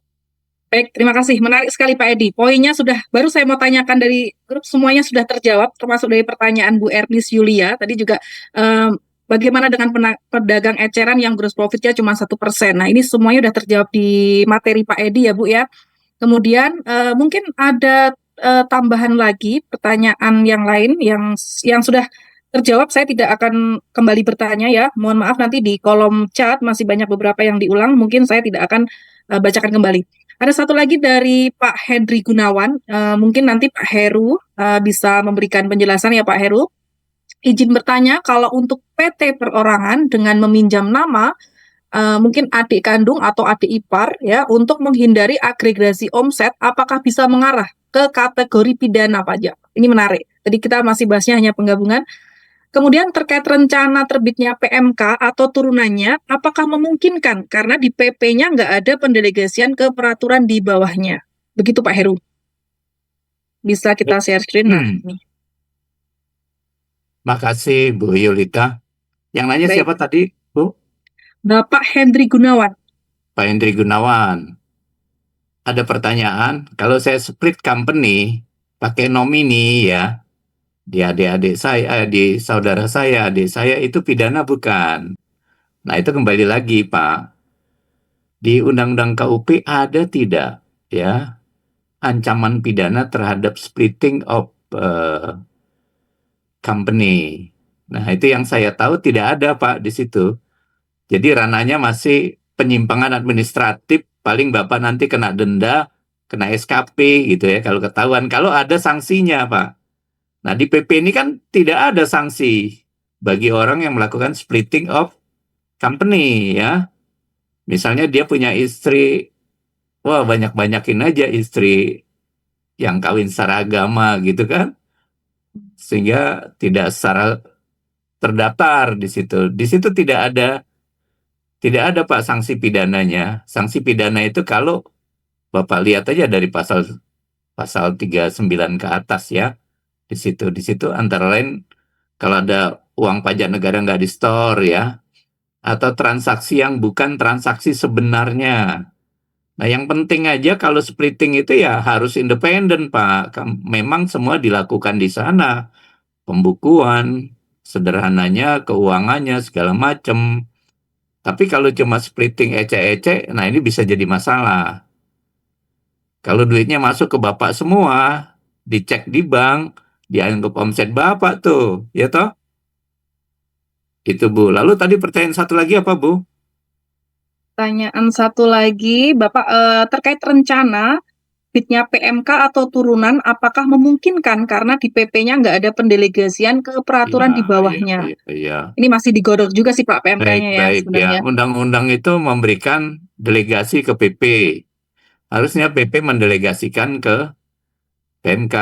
Karena tidak didelegasikan, gimana ini secara hukum administrasi negara?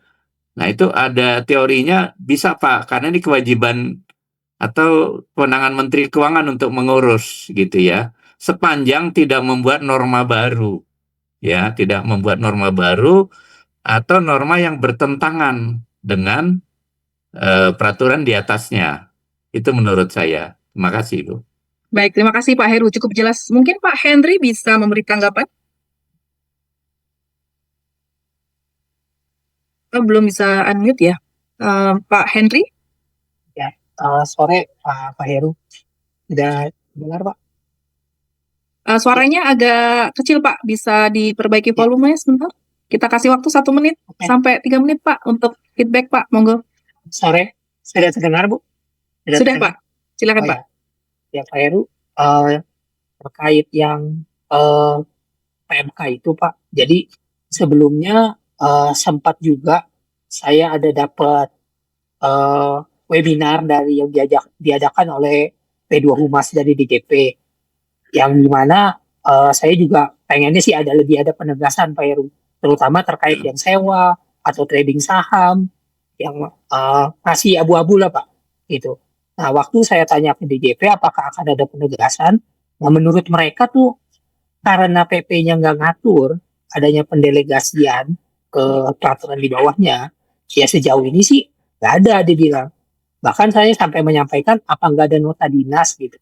Karena nota dinas kayak dulu penegasan terkait PMK yang natura kan pakai nota dinas. Sejauh ini katanya Direktur Peraturan belum mengarah ke sana. Sejauh ini seperti itu Pak. Itu aja sih mungkin akan dari. Mungkin solusinya dari asosiasi bisa bersurat Pak ya kepada Ya. Direktur Jenderal Pajak ya. Masih Ya, ada betul. peraturan yang sifatnya itu tidak tegas ya, tidak Iya, jelas. Normanya kabur, vague norm Dan- ya, sehingga ini perlu penegasan.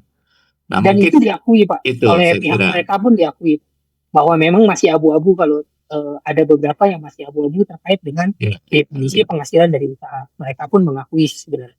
Ya, Baik, Itu aja terima sih, Pak. kasih. Terima kasih Pak Heru.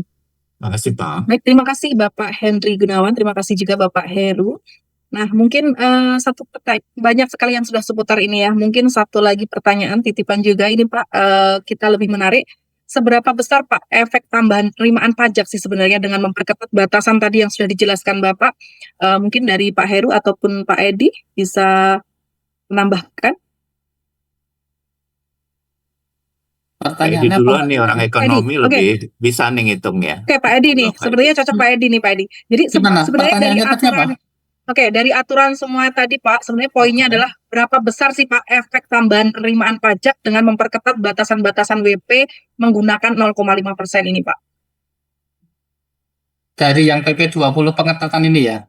Betul. Oke, ya itu sebenarnya kita nggak bisa menghitung saat ini ya, cuman prediksi. Pasti kan akan lebih naik daripada tahun sebelumnya, karena kan memang pembatasannya akan diperketat di sana.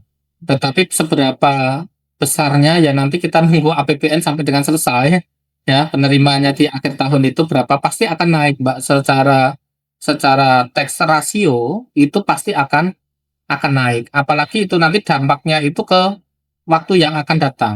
Tapi kalau bicara persentase kayaknya sih ilmu saya belum sampai ke sana Mbak, saya belum pernah mengkaji khusus terkait dengan nilai persentase atau nominal daripada PP 55 atau PPh final ini secara keseluruhan ya, secara keseluruhan di atas penerimaan negara. Tetapi kalau di Indonesia ya saya rasa nggak, yang banyak bukan yang dari UMKM-nya, beda dengan di negara lain malah justru orang pribadinya yang banyak. Kesadaran kita malah justru yang UMKM-nya ini malah dipakai untuk mensplit omset gitu ya.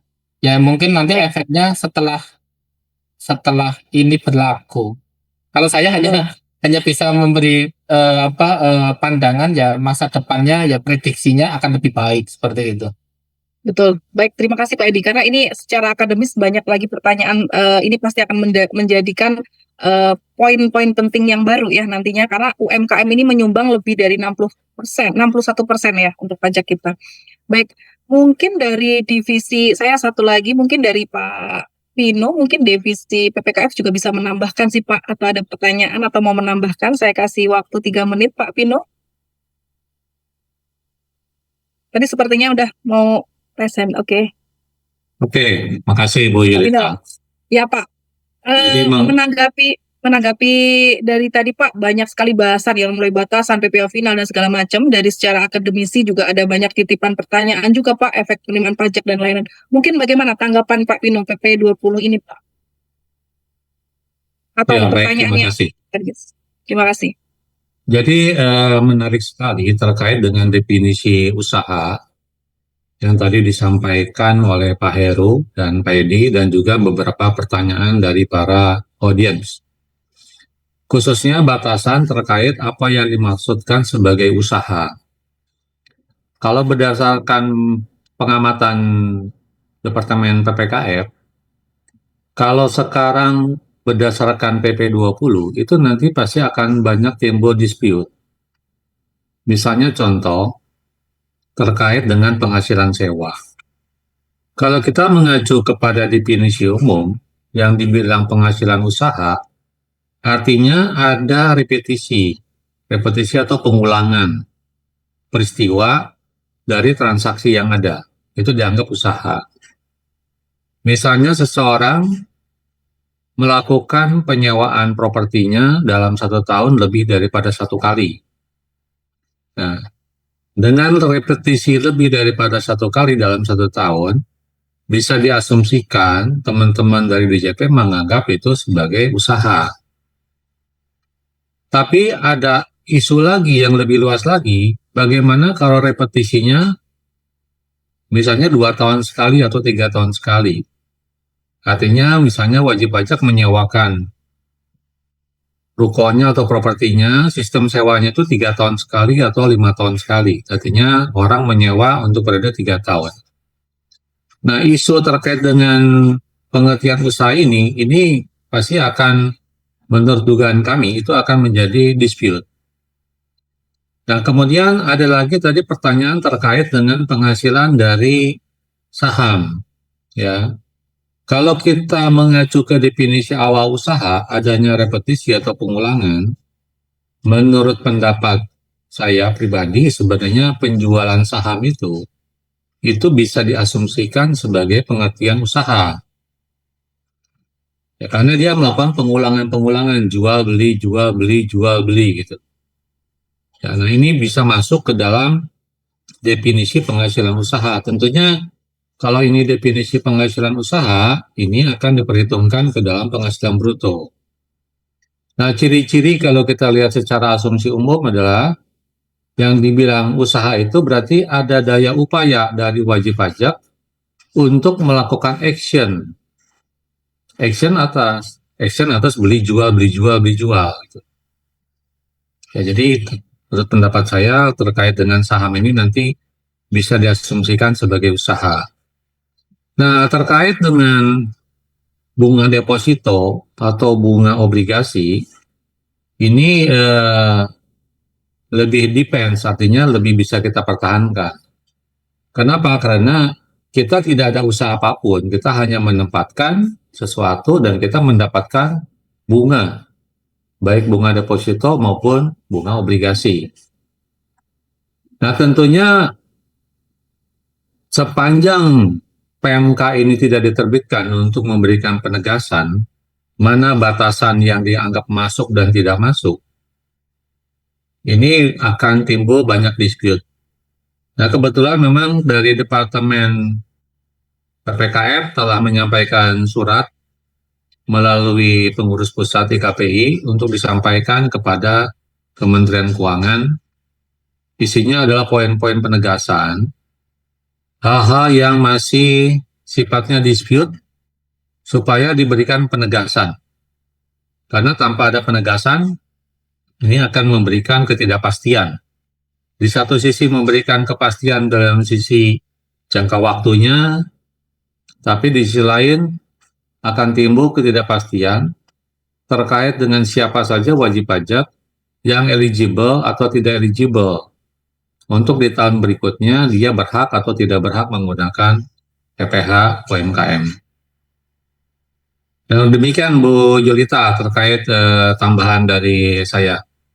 Baik, terima kasih Pak Pino. Cukup jelas dan menjawab beberapa pertanyaan dari Ibu Yuliana juga dan juga Ibu Carolina. Terima kasih Pak Pino. Selamat siang.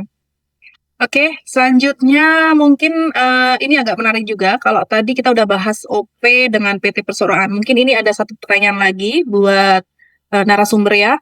Ada dari Bapak Aswar. Selamat siang, izin bertanya Pak terkait firm splitting jika ada perusahaan yang omsetnya per tahunnya di atas 4,8 M, tetapi melakukan splitting omset ini misalnya 1,5 M dilaporkan sebagai penghasilan orang pribadi anaknya di SPT tahunan. Sehingga omset perusahaan yang dilaporkan menjadi di bawah 4,8 M per tahun.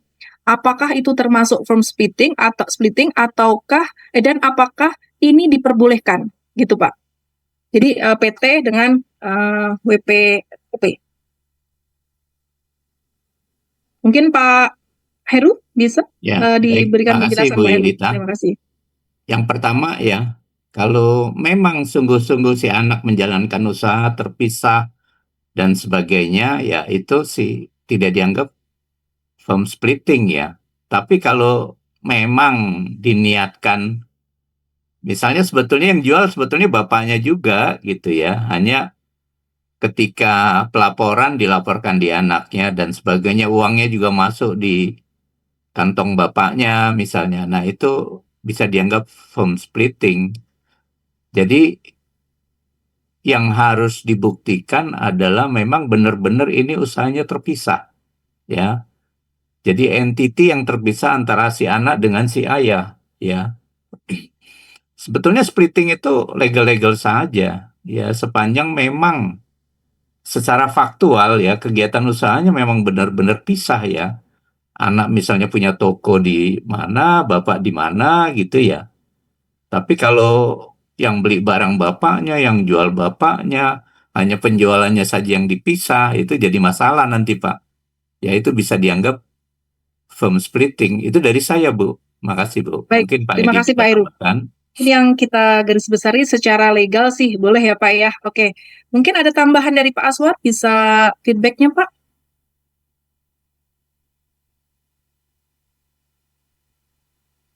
Oke, Bapak Aswar.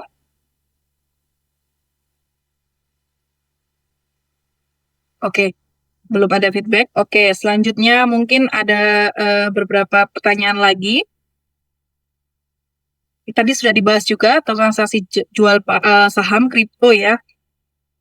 Yang kita coba lagi OP Pak. Berarti gini, ada lagi satu dari Bu Sri. Penegasannya, apakah perhitungan omset OP juga digabung dengan omset CV jika OP tersebut merupakan pendiri di CV tersebut? Mungkin Pak Edi bisa diberikan penjelasan Pak? Tidak. Jadi kalau CV kan entitasnya tersendiri ya. Jadi CV sekarang juga sudah nggak boleh pakai PPh final. Ya, jadi kalau orang pribadi dengan CV tidak digabung, yang digabung adalah orang pribadi ini suami, istri, anak, dan PT perseorangannya. Seperti itu. Jadi kalau Baik, CV-nya terpisah. baik, terima kasih Pak Gitu. Edi. Cukup jelas Ibu Sri Wigati ya. Mungkin ada pertanyaan lagi dari audiens, bisa raise hand, atau kita bisa lanjut ke pertanyaan-pertanyaan yang masih banyak lagi nih. Oke, sekarang saya mau mungkin ada satu Pak Edi, tadi kita bisa tahu bahwa PP 20 ini sebenarnya kan sudah diundangkan di 22 April 2026, tapi baru viral atau trending di Juli atau baru dipublishnya Juni nih Pak. Nah, bagaimana Pak perlakuan terhadap wajib pajak yang terlambat membayar PPh final UMKM karena menunggu kejelasan yang sebelumnya kan baru di regulasi ini diperkenalkan PP 20 ini di Juni. Kemudian dari keterlambatan mungkin dikenakan sanksi atau tidak Pak sesuai ketentuan umum perpajakan. Gitu Pak Baik, Edi. baik. Kalau misalkan bayarnya terlambat ya tetap secara ketentuan formal kita merujuk ke pasal 9 ya. Jadi terlambat bayar ya ada sanksi. Sanksinya berapa? Ya aplit faktor ya kurang lebih berapa? Kurang lebih hampir 1% gitu ya per bulan gitu ya. Nah nanti tetap siapa PP final ini atau PPh final itu kan juga ada lapor juga. Jadi nanti tetap ada sanksi pasal 7 juga karena terlambat lapor seolah-olah kan demikian. Jadi ada 2 sanksi nantinya. Baik, terima kasih Pak Itu Edi. ada yang raise hand juga itu Bu Julita. Oke, kita Bapak Sutomo. Oke, Bapak Sutomo, boleh host bisa dibukakan? Yang Pak Edi tanya Oke, lagi Pak baik, Edi. terima kasih. Terima kasih Pak Sutomo, saya kasih waktu 3 menit, boleh Pak silakan. Edi. Agak suaranya masih kecil Pak. Oh, maaf. Halo, sudah besar belum ya? Sudah. Pak Edi, Ya. saya tanya terkait PKP tadi, saya tertarik. Apakah batasan 4,8 gabungan dari suami istri, anak belum dewasa, dan PT perorangan ini berlaku juga batasan 4,8 untuk batasan PKP?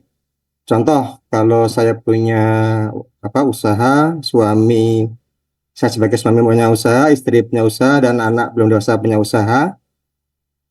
Kalau tidak ada PT perorangan, belum mencapai 4,8. Karena ada PT perorangan, maka harus dijumlahkan. Ketika sudah mencapai 4,8, apakah saya harus PKP dan PT saya harus PKP? Tuh. Karena apakah batasan ini hanya berlaku untuk PPH atau berlaku juga untuk PKP? Terkait 4,8 gabungannya. Kalau nilai 4,8, batasan PKP pasti 4,8, tapi 4,8 di sini kan karena gabungan. Apakah gabungan ini berlaku juga untuk batasan pengusaha wajib pajak untuk dikukuhkan sebagai PKP? Demikian Pak Edi, Pak Heru, mohon pencerahannya. Baik. Baik, silakan Siapa Pak Edi dulu. Oke, Pak Edi. baik Pak Tomo, terkait dengan kalau kita merujuk ke PKP, ini kan begini. Peredaran bruto yang dimaksud adalah keseluruhan penyerahan barang kena pajak dan atau jasa kena pajak yang dilakukan oleh pengusaha dalam rangka kegiatan usahanya. Jadi pengusaha yang dimaksud tentunya ya pengusaha kena pajak nantinya ya. Kalau ini kenapa ini pengusaha? Karena kan PP ini kan bicara gini, karena ada pengusaha kecil, terus dia ngomong peredaran bruto. Pengusaha yang dimaksud itu kan orang pribadi atau badan.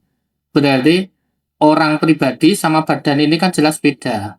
Cuman terminologi bedanya itu di PP 20 ini digabung. Tetapi kan PP 20 mengatur tentang PPh final yang 0,5%. Jadi dia mengatur PPh final yang 0,5%. Jadi sebenarnya tidak terkait dengan PPN, tapi bisa nggak dikaitkan? Makanya tadi kan saya sampaikan secara agregat gitu ya, kita bisa ada efek domino nantinya. Nah inilah dari FGD ini mudah-mudahan teman-teman kita di IKPI juga akan minta penegasan atau penjelasan lebih lanjut atau RPMK-nya bahwa bagaimana dengan PPN-nya, peredaran bruto yang dimaksud bagaimana seandainya itu terus berefek ke PPN, tapi entitasnya terpisah loh antara orang pribadi dan badan. Bahkan yang PPN ini suami atau istri yang pisah harta pun dapat entitas terpisah.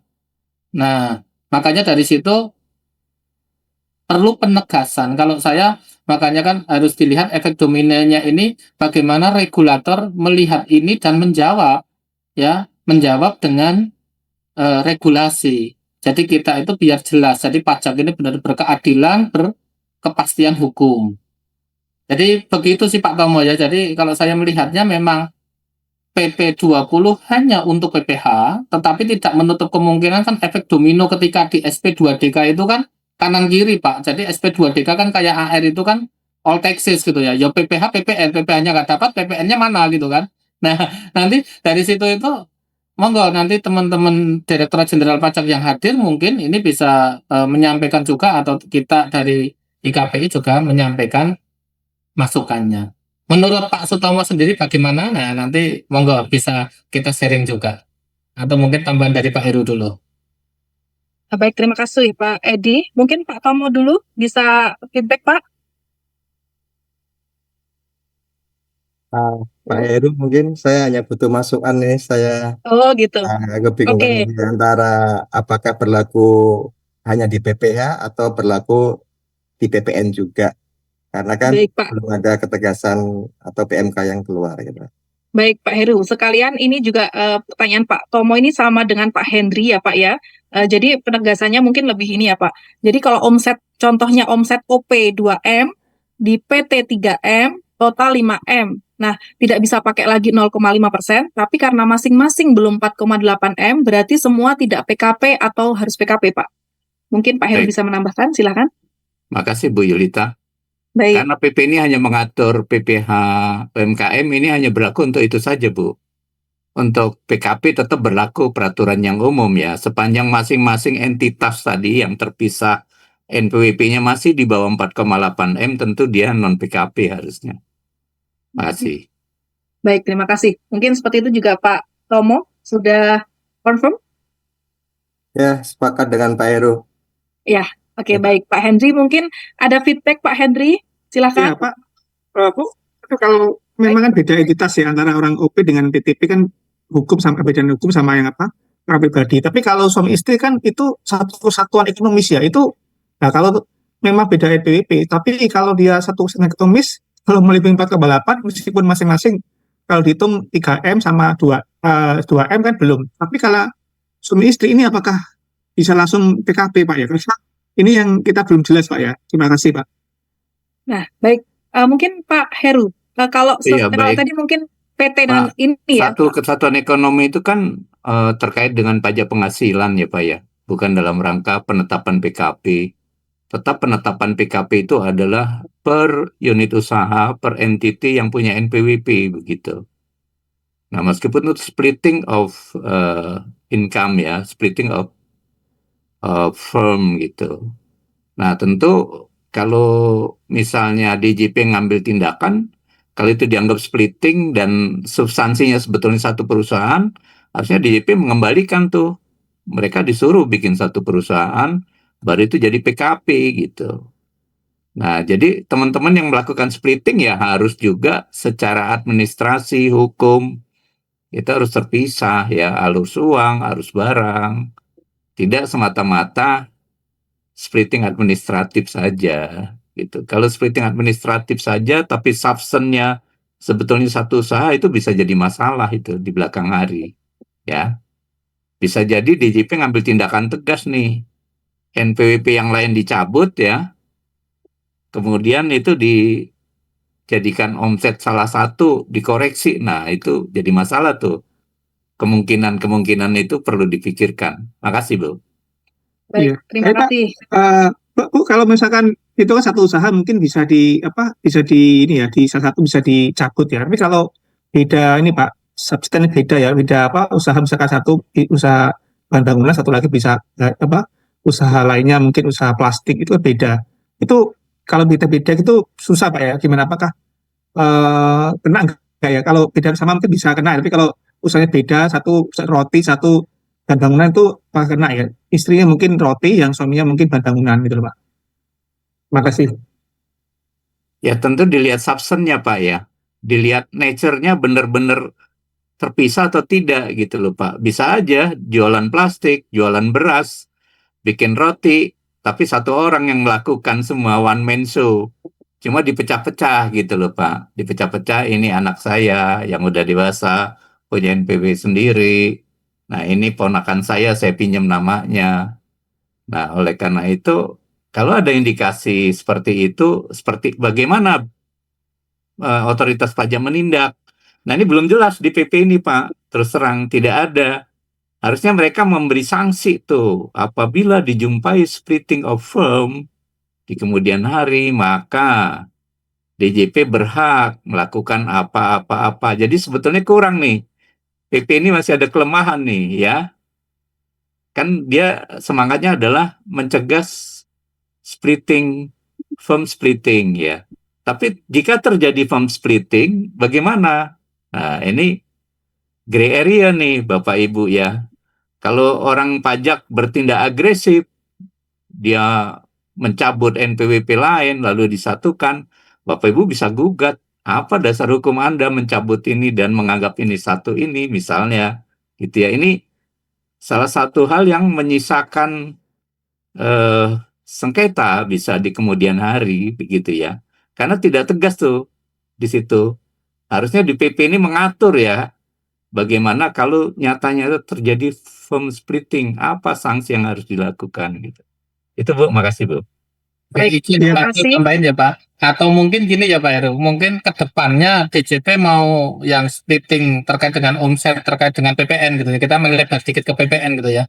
Itu bikin aturan yang firm splitting PPN kayak PPH jadi satu kesatuan gitu ya Pak ya. Jadi di situ nanti ekspansinya DJP jadi dapat PPN gitu kan, ketika suami istri termasuk PT perorangannya menjadi satu kesatuan gitu ya. Itu kalau ada aturannya kan gitu kan Pak Heru ya. Tetapi Ya, ini ya, belum ya. ada aturannya ya. Ya kita berdoa saja, berarti jangan ada aturannya gitu ya. Tetapi tidak menutup kemungkinan teman-teman DJP nanti, karena pajak adalah sumber penerimaan negara yang paling utama, ada loh kemungkinan di sana kan, mungkinkah kata setingginya kan gitu Pak ya. Mungkinkah ya, nanti kita lihat ketentuannya apakah ada atau tidak. Begitu ya Pak Heru ya. Iya, jadi normanya kosong Pak untuk Iya, menindak betul. firm splitting itu ya, baik untuk PPM maupun PPH gitu ya. Betul Bapak. Sepakat Pak. Mungkin lebih baik gini Pak, lebih baik mungkin beda rekening, arus barang, arus uang itu beda Pak, jadi aman Pak ya. Barangnya jadi Rekeningnya satu enggak? enggak beda Pak, gudangnya beda, warungnya. rumah sendiri, beda sendiri rumah, mungkin arus uang beda, arus barang beda, terus rekening juga beda, mungkin aman gitu Pak. Pembeliannya juga harus beda nanti. Jangan pembeliannya jadi satu juga Pak. Gitu. Oh enggak, pasti enggak Pak, pasti enggak. Mungkin Aman. pertanyaan beda Pak, nanti kirimnya pakai rekening yang satunya lagi itu. Iya. Ya, dilihat Pak, dilihat substansinya Iya, memang iya. berbeda, tidak baik secara hukum, secara administrasi, secara keuangan, secara operasional gitu ya. Oke. Iya, makasih Jadi Pak. Bapak bisa bertahan tuh kalau itu diterapkan. Tapi kalau tidak, hanya administratif saja yang dipisah, ya ada risiko gitu. Makasih Pak. Baik, Pak Heru dan Pak Edi, mengingat waktu sudah menunjukkan Bu Yulita pukul itu 16. izin Bu Yulita, Ya. Pak Sutomo kayaknya resen mau Ada satu lagi. bicara tadi, jadi nggak ya Pak Sutomo? Tadi sepertinya sudah. Mungkin Tomo 1 Ya, menit halo. lagi. Oh, iya, Ada suaranya lagi. kayaknya ada tadi. Terakhir Mas, ini dari Ganjalan nih. Oke. Oke. Saya pernah baca itu yang di contoh itu terkait dengan tenaga ahli yang membuka kursus piano yang mempekerjakan orang itu, kalau nggak salah kok dia tenaga ahli tapi kok dia bisa memakai PP 55, apa bedanya dengan konsultan pajak ya? Mohon pencerahannya Pak. Ntar yang PP 55. Oke, yang ini ya Mas. PP 20 Pak, PP 20. Ini pasal 56 ayat 4 itu ya Pak ya.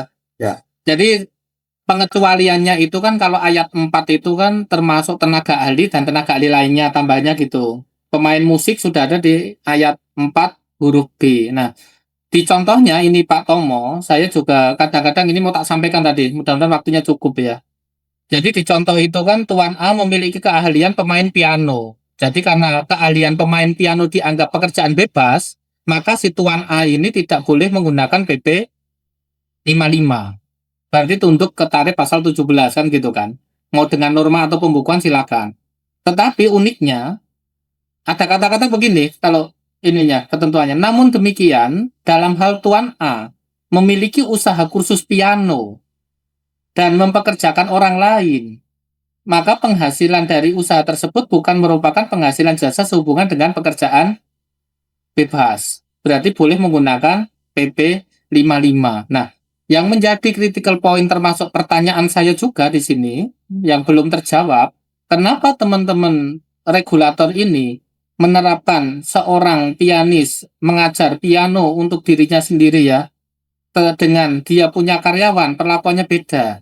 Apa bedanya dengan kita? Saya, Pak Tomo, Pak Heru, Bu Yulita, ketika kita konsultan pajak, kita punya kursus konsultan pajak atau kursus perpajakan, apakah kita juga boleh dikenakan 0,5 juga yang kursusannya itu gitu kan? Atau yang terkait dengan jasa perpajakan karena memiliki karyawan atau mempekerjakan orang lain. Nah, inilah yang nanti juga harus dijawab juga ini sebenarnya oleh teman-teman regulator. Kenapa hanya piano beda? Piano sama nggak dengan konsultan pajak, sama-sama pekerjaan bebas? Kan seperti itu. Itu saya juga masih bertanya Pak, nanti kita lihat aja DJP seperti apa, sama nanti kita coba pendapat Pak Heru atau Pak Pino nanti seperti apa. Silakan Pak Heru. Ini karena titik terakhir kita. Baik, mungkin 1 menit lagi Pak Heru karena waktu kita sudah lewat 33 detik. Monggo Pak Heru. 1 menit Pak Heru. Idem aja deh. Sudah, idem aja ya. Iya, Idem tapi aja ada biar cepat. oke, biar cepat. Tadi tapi ada satu raise hand lagi. Kita kasih kesempatan mungkin Wah. 1 menit Pak Slamet Riyadi ya, daripada ini tinggal tanggung. Tapi habis itu kita tutup Pak. Pak Slamet mungkin boleh 1 menit Pak. Oh, 1 menit ya. Wah, udah kayak di DPR. Izin, Karena udah Pak. last minute nih Pak. Oh ya, memang. Izin ya Pak, saya sebagai Silakan, Bapak. advokat juga. Nggih, sediko dawuh Gusti. Selamat Pak Dr. Edi. Iya, belum Pak, Ya. masih kandidat Pak. Saya masih belajar Oh, banyak akan dari Pak belum. Slamet nih. Alah, Silakan bisa aja. Bapak. Nggih Pak, izin Pak. Saya ada kebingungan juga nih Pak, ada 2 pertanyaan. Yang pertama, kalau saya lagi megang UMKM, mereka selalu bilang, Pak, kenapa ya kita itu nggak pernah dibantu sama DJP waktu awal merintis. Saya jual bakso susah-susah, tapi begitu punya 10-20 cabang, orang DJP bilang harus bayar pajak. Saya nggak bisa jawab itu Pak, satu. Yang kedua Pak, ini Pak, kebetulan kan dalam Undang-Undang KHP nasional yang baru itu ada plea guilty nggih, jadi pengakuan bersalah. Kalau dia misalnya melakukan, oke Pak, saya buka sedikit bahwa saya punya klien, dia salah satu yang menjual faktur fiktif lah. Kemudian saya lihat bahwa dia masih masuk kategori 3, artinya belum 500 juta dan belum pernah melakukan sama sekali. Artinya kan bisa ya plea guilty nanti melakukan bersalah pada saat di persidangan pertama. Karena saya pikir ini lumayan ini ya buat klien. Kan pertanyaannya begini kan. Kalau misalnya Bapak memang punya uang, karena kalau dalam undang-undang perpajakan itu kalau sudah sampai tahap persidangan 3 kali lipat, misalnya 400 juta berarti bayar 1,2 M 3 kali lipat. Kalau mau mengganti KN kerugian negaranya. Tapi kalau melakukan pengakuan bersalah plea guilty nanti pada saat persidangan pertama tidak menggunakan 44B berarti hanya KN-nya saja 400 juta. Walaupun saya bilang resikonya ya Bapak harus pakai rompi oranye dan nginep di Hotel Prodio dulu. Maksimal 60 hari lah itu sesuai dengan batas penahanan oleh kejaksaan gitu kan. Cuman pertanyaannya Pak, saya belum melihat apakah ini sudah pernah diterapkan belum Pak ya terhadap orang-orang yang seperti itu Pak yang menggunakan plea guilty Pak. Takutnya nanti mungkin ada kendala atau apa sehingga sulit diterapkan dalam KUHP nasional yang baru. Ini kemauan Pak, 2 pertanyaan Pak Edi, mohon pencerahannya, matur suwun. Assalamualaikum warahmatullahi wabarakatuh. Waalaikumsalam, terima kasih Pak Slamet. Yang pertama tadi jualan bakso awalnya ya, sederhana. Yang merintis nggak dibantu pemerintah ya, begitu gilirannya dikenain pajak. Tetapi kalau jualannya bakso tidak sampai 500 juga nggak dikenain gitu ya. Tapi kalau lebih dari 500 dikenain, ya sudahlah, kita wujud cinta NKRI kita terhadap negara gitu kan, cinta tanah air dan bangsa, salah satunya bayar pajak gitu kan. Nasionalisme kita tinggi. Terus yang kedua tadi Pak, yang terkait dengan pengakuan bersalah, kalau di ketentuan Pak, ini terkait dengan tindak pidana pajak ya, berarti 39A atau 39 ayat 1. Kalau mau pengungkapan ketidakbenaran atas kemauan sendiri, sanksinya kan juga 100%. Ya. Kalau misalkan mau sidang, memang P21 pakai rompi oranye atau rompi selain oranye gitu ya.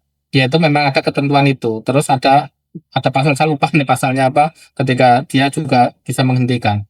Nah, di situ Pak ya, kalau sebaiknya kalau memang kita dibuber dan kita bersalah, tidak bisa, kita memang ada kesalahan, mendingan sebaiknya kalau saran saya ya di pasal 8 ayat 3 gitu ya. Walaupun ini melenceng dari PP 20 ya, mungkin nanti Pak Heru bisa menambahin karena beliau punya pengalaman lebih dari saya. Ya, saran saya di situ Pak, mending kita pengungkapan ketidakbenaran, nggak usah sampai ke P21. Atau nanti bisa diskusi lagi. Silakan Pak Heru, mungkin menambahin Pak, yang Bapak punya pengalaman lebih banyak di hukum gitu. Ya, Silakan makasih, Pak. Kan ada Perma 3 tahun 2025 ya, yang mengatur bagaimana tata cara hakim menangani pidana pajak gitu. Itu pengakuan bersalah itu belum ada di situ, itu satu. Kedua, di Undang-Undang KUP juga belum diatur, tidak diatur di situ ya. Nah, hanya saja diatur bahwasanya pidana pajak ini adalah ultimum remedium. Meskipun sudah disidangkan, terdakwa pidana pajak masih boleh membayar pokok plus denda. ya bisa 3 kali atau bisa 4 kali. Kalau dia membayar pada saat persidangan, maka dia hanya dikenakan pidana denda saja, pidana penjaranya tidak. Itu yang ada aturan saat ini. Nah, bagaimana dengan peralihan adanya KUHP nasional baru, di mana di sana diatur gitu. Sayangnya pengaturan itu tidak merujuk undang-undang pidana-pidana lain itu harus mengikuti itu. Yang hanya dirujuk adalah yang kita sebagaimana udah tahu itu adalah sanksinya. Pidana minimum itu sudah tidak ada lagi di undang-undang pajak, undang-undang administrasi gitu ya. Antara lain itu, lalu dendanya juga diganti kategori 1 dan sebagainya sampai 10. Jadi masih ada ketidakjelasan Pak Slamet. Saya sependapat dengan Pak Edi, baiknya kalau memang masih di bukper ya, udahlah mengakui kesalahan saja, kita mau bayar gitu, mengembalikan uang negara, mungkin bisa dibantu oleh mereka Pak, kalau kondisinya memang nyata-nyata ya, ada kesulitan, ya mungkin bisa dibantu dengan memberikan jaminan atau apa.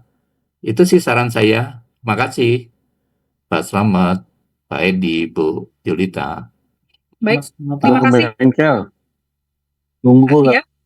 Baik, terima kasih Pak Heru dan Pak Edi karena waktunya sudah lebih dari pukul 4 ya. Mungkin Pak Slamet juga terima kasih juga masukannya, nanti kita akan tampung juga beberapa yang mungkin masih belum terjawab, tapi saya baca dari semuanya sudah terjawab. Mungkin next kita akan bisa mengadakan kembali ya Pak ya, karena cukup menarik sekali.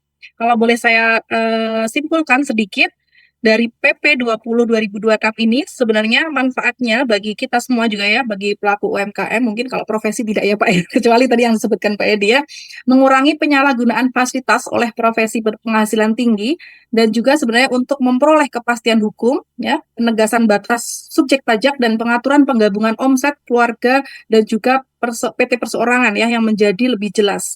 Nah, kesatuan ekonomi ini akan sangat membantu mengurangi potensi-potensi sengketa dan meningkatkan kepastian hukum bagi wajib pajak maupun administrasi perpajakan. Begitu ya. Hadirin yang saya hormati, dan akhirnya sampai ke penghujung acara. Terima kasih kepada Bapak narasumber hebat kita hari ini, Bapak Heru, Bapak Edi, dan juga dari tim PPKF, Pak Pino, Pak Hasan juga mungkin hari ini beliau hadir, dan juga Bapak seluruh peserta profesi. Mohon maaf apabila banyak kesalahan ya, atas nama pembawa acara saya sampaikan terima kasih, dan sekiranya yang kurang berkenan mohon dimaafkan. Marilah kita tutup FGD hari ini dengan bacaan Alhamdulillah bersama-sama. Alhamdulillahirabbil alamin. Billahi wal taufiq hidayah. Wassalamualaikum warahmatullahi wabarakatuh. Sampai jumpa kembali. Terima kasih. Waalaikumsalam warahmatullahi wabarakatuh. Terima kasih Pak Heru, Pak Edi, Pak Pino.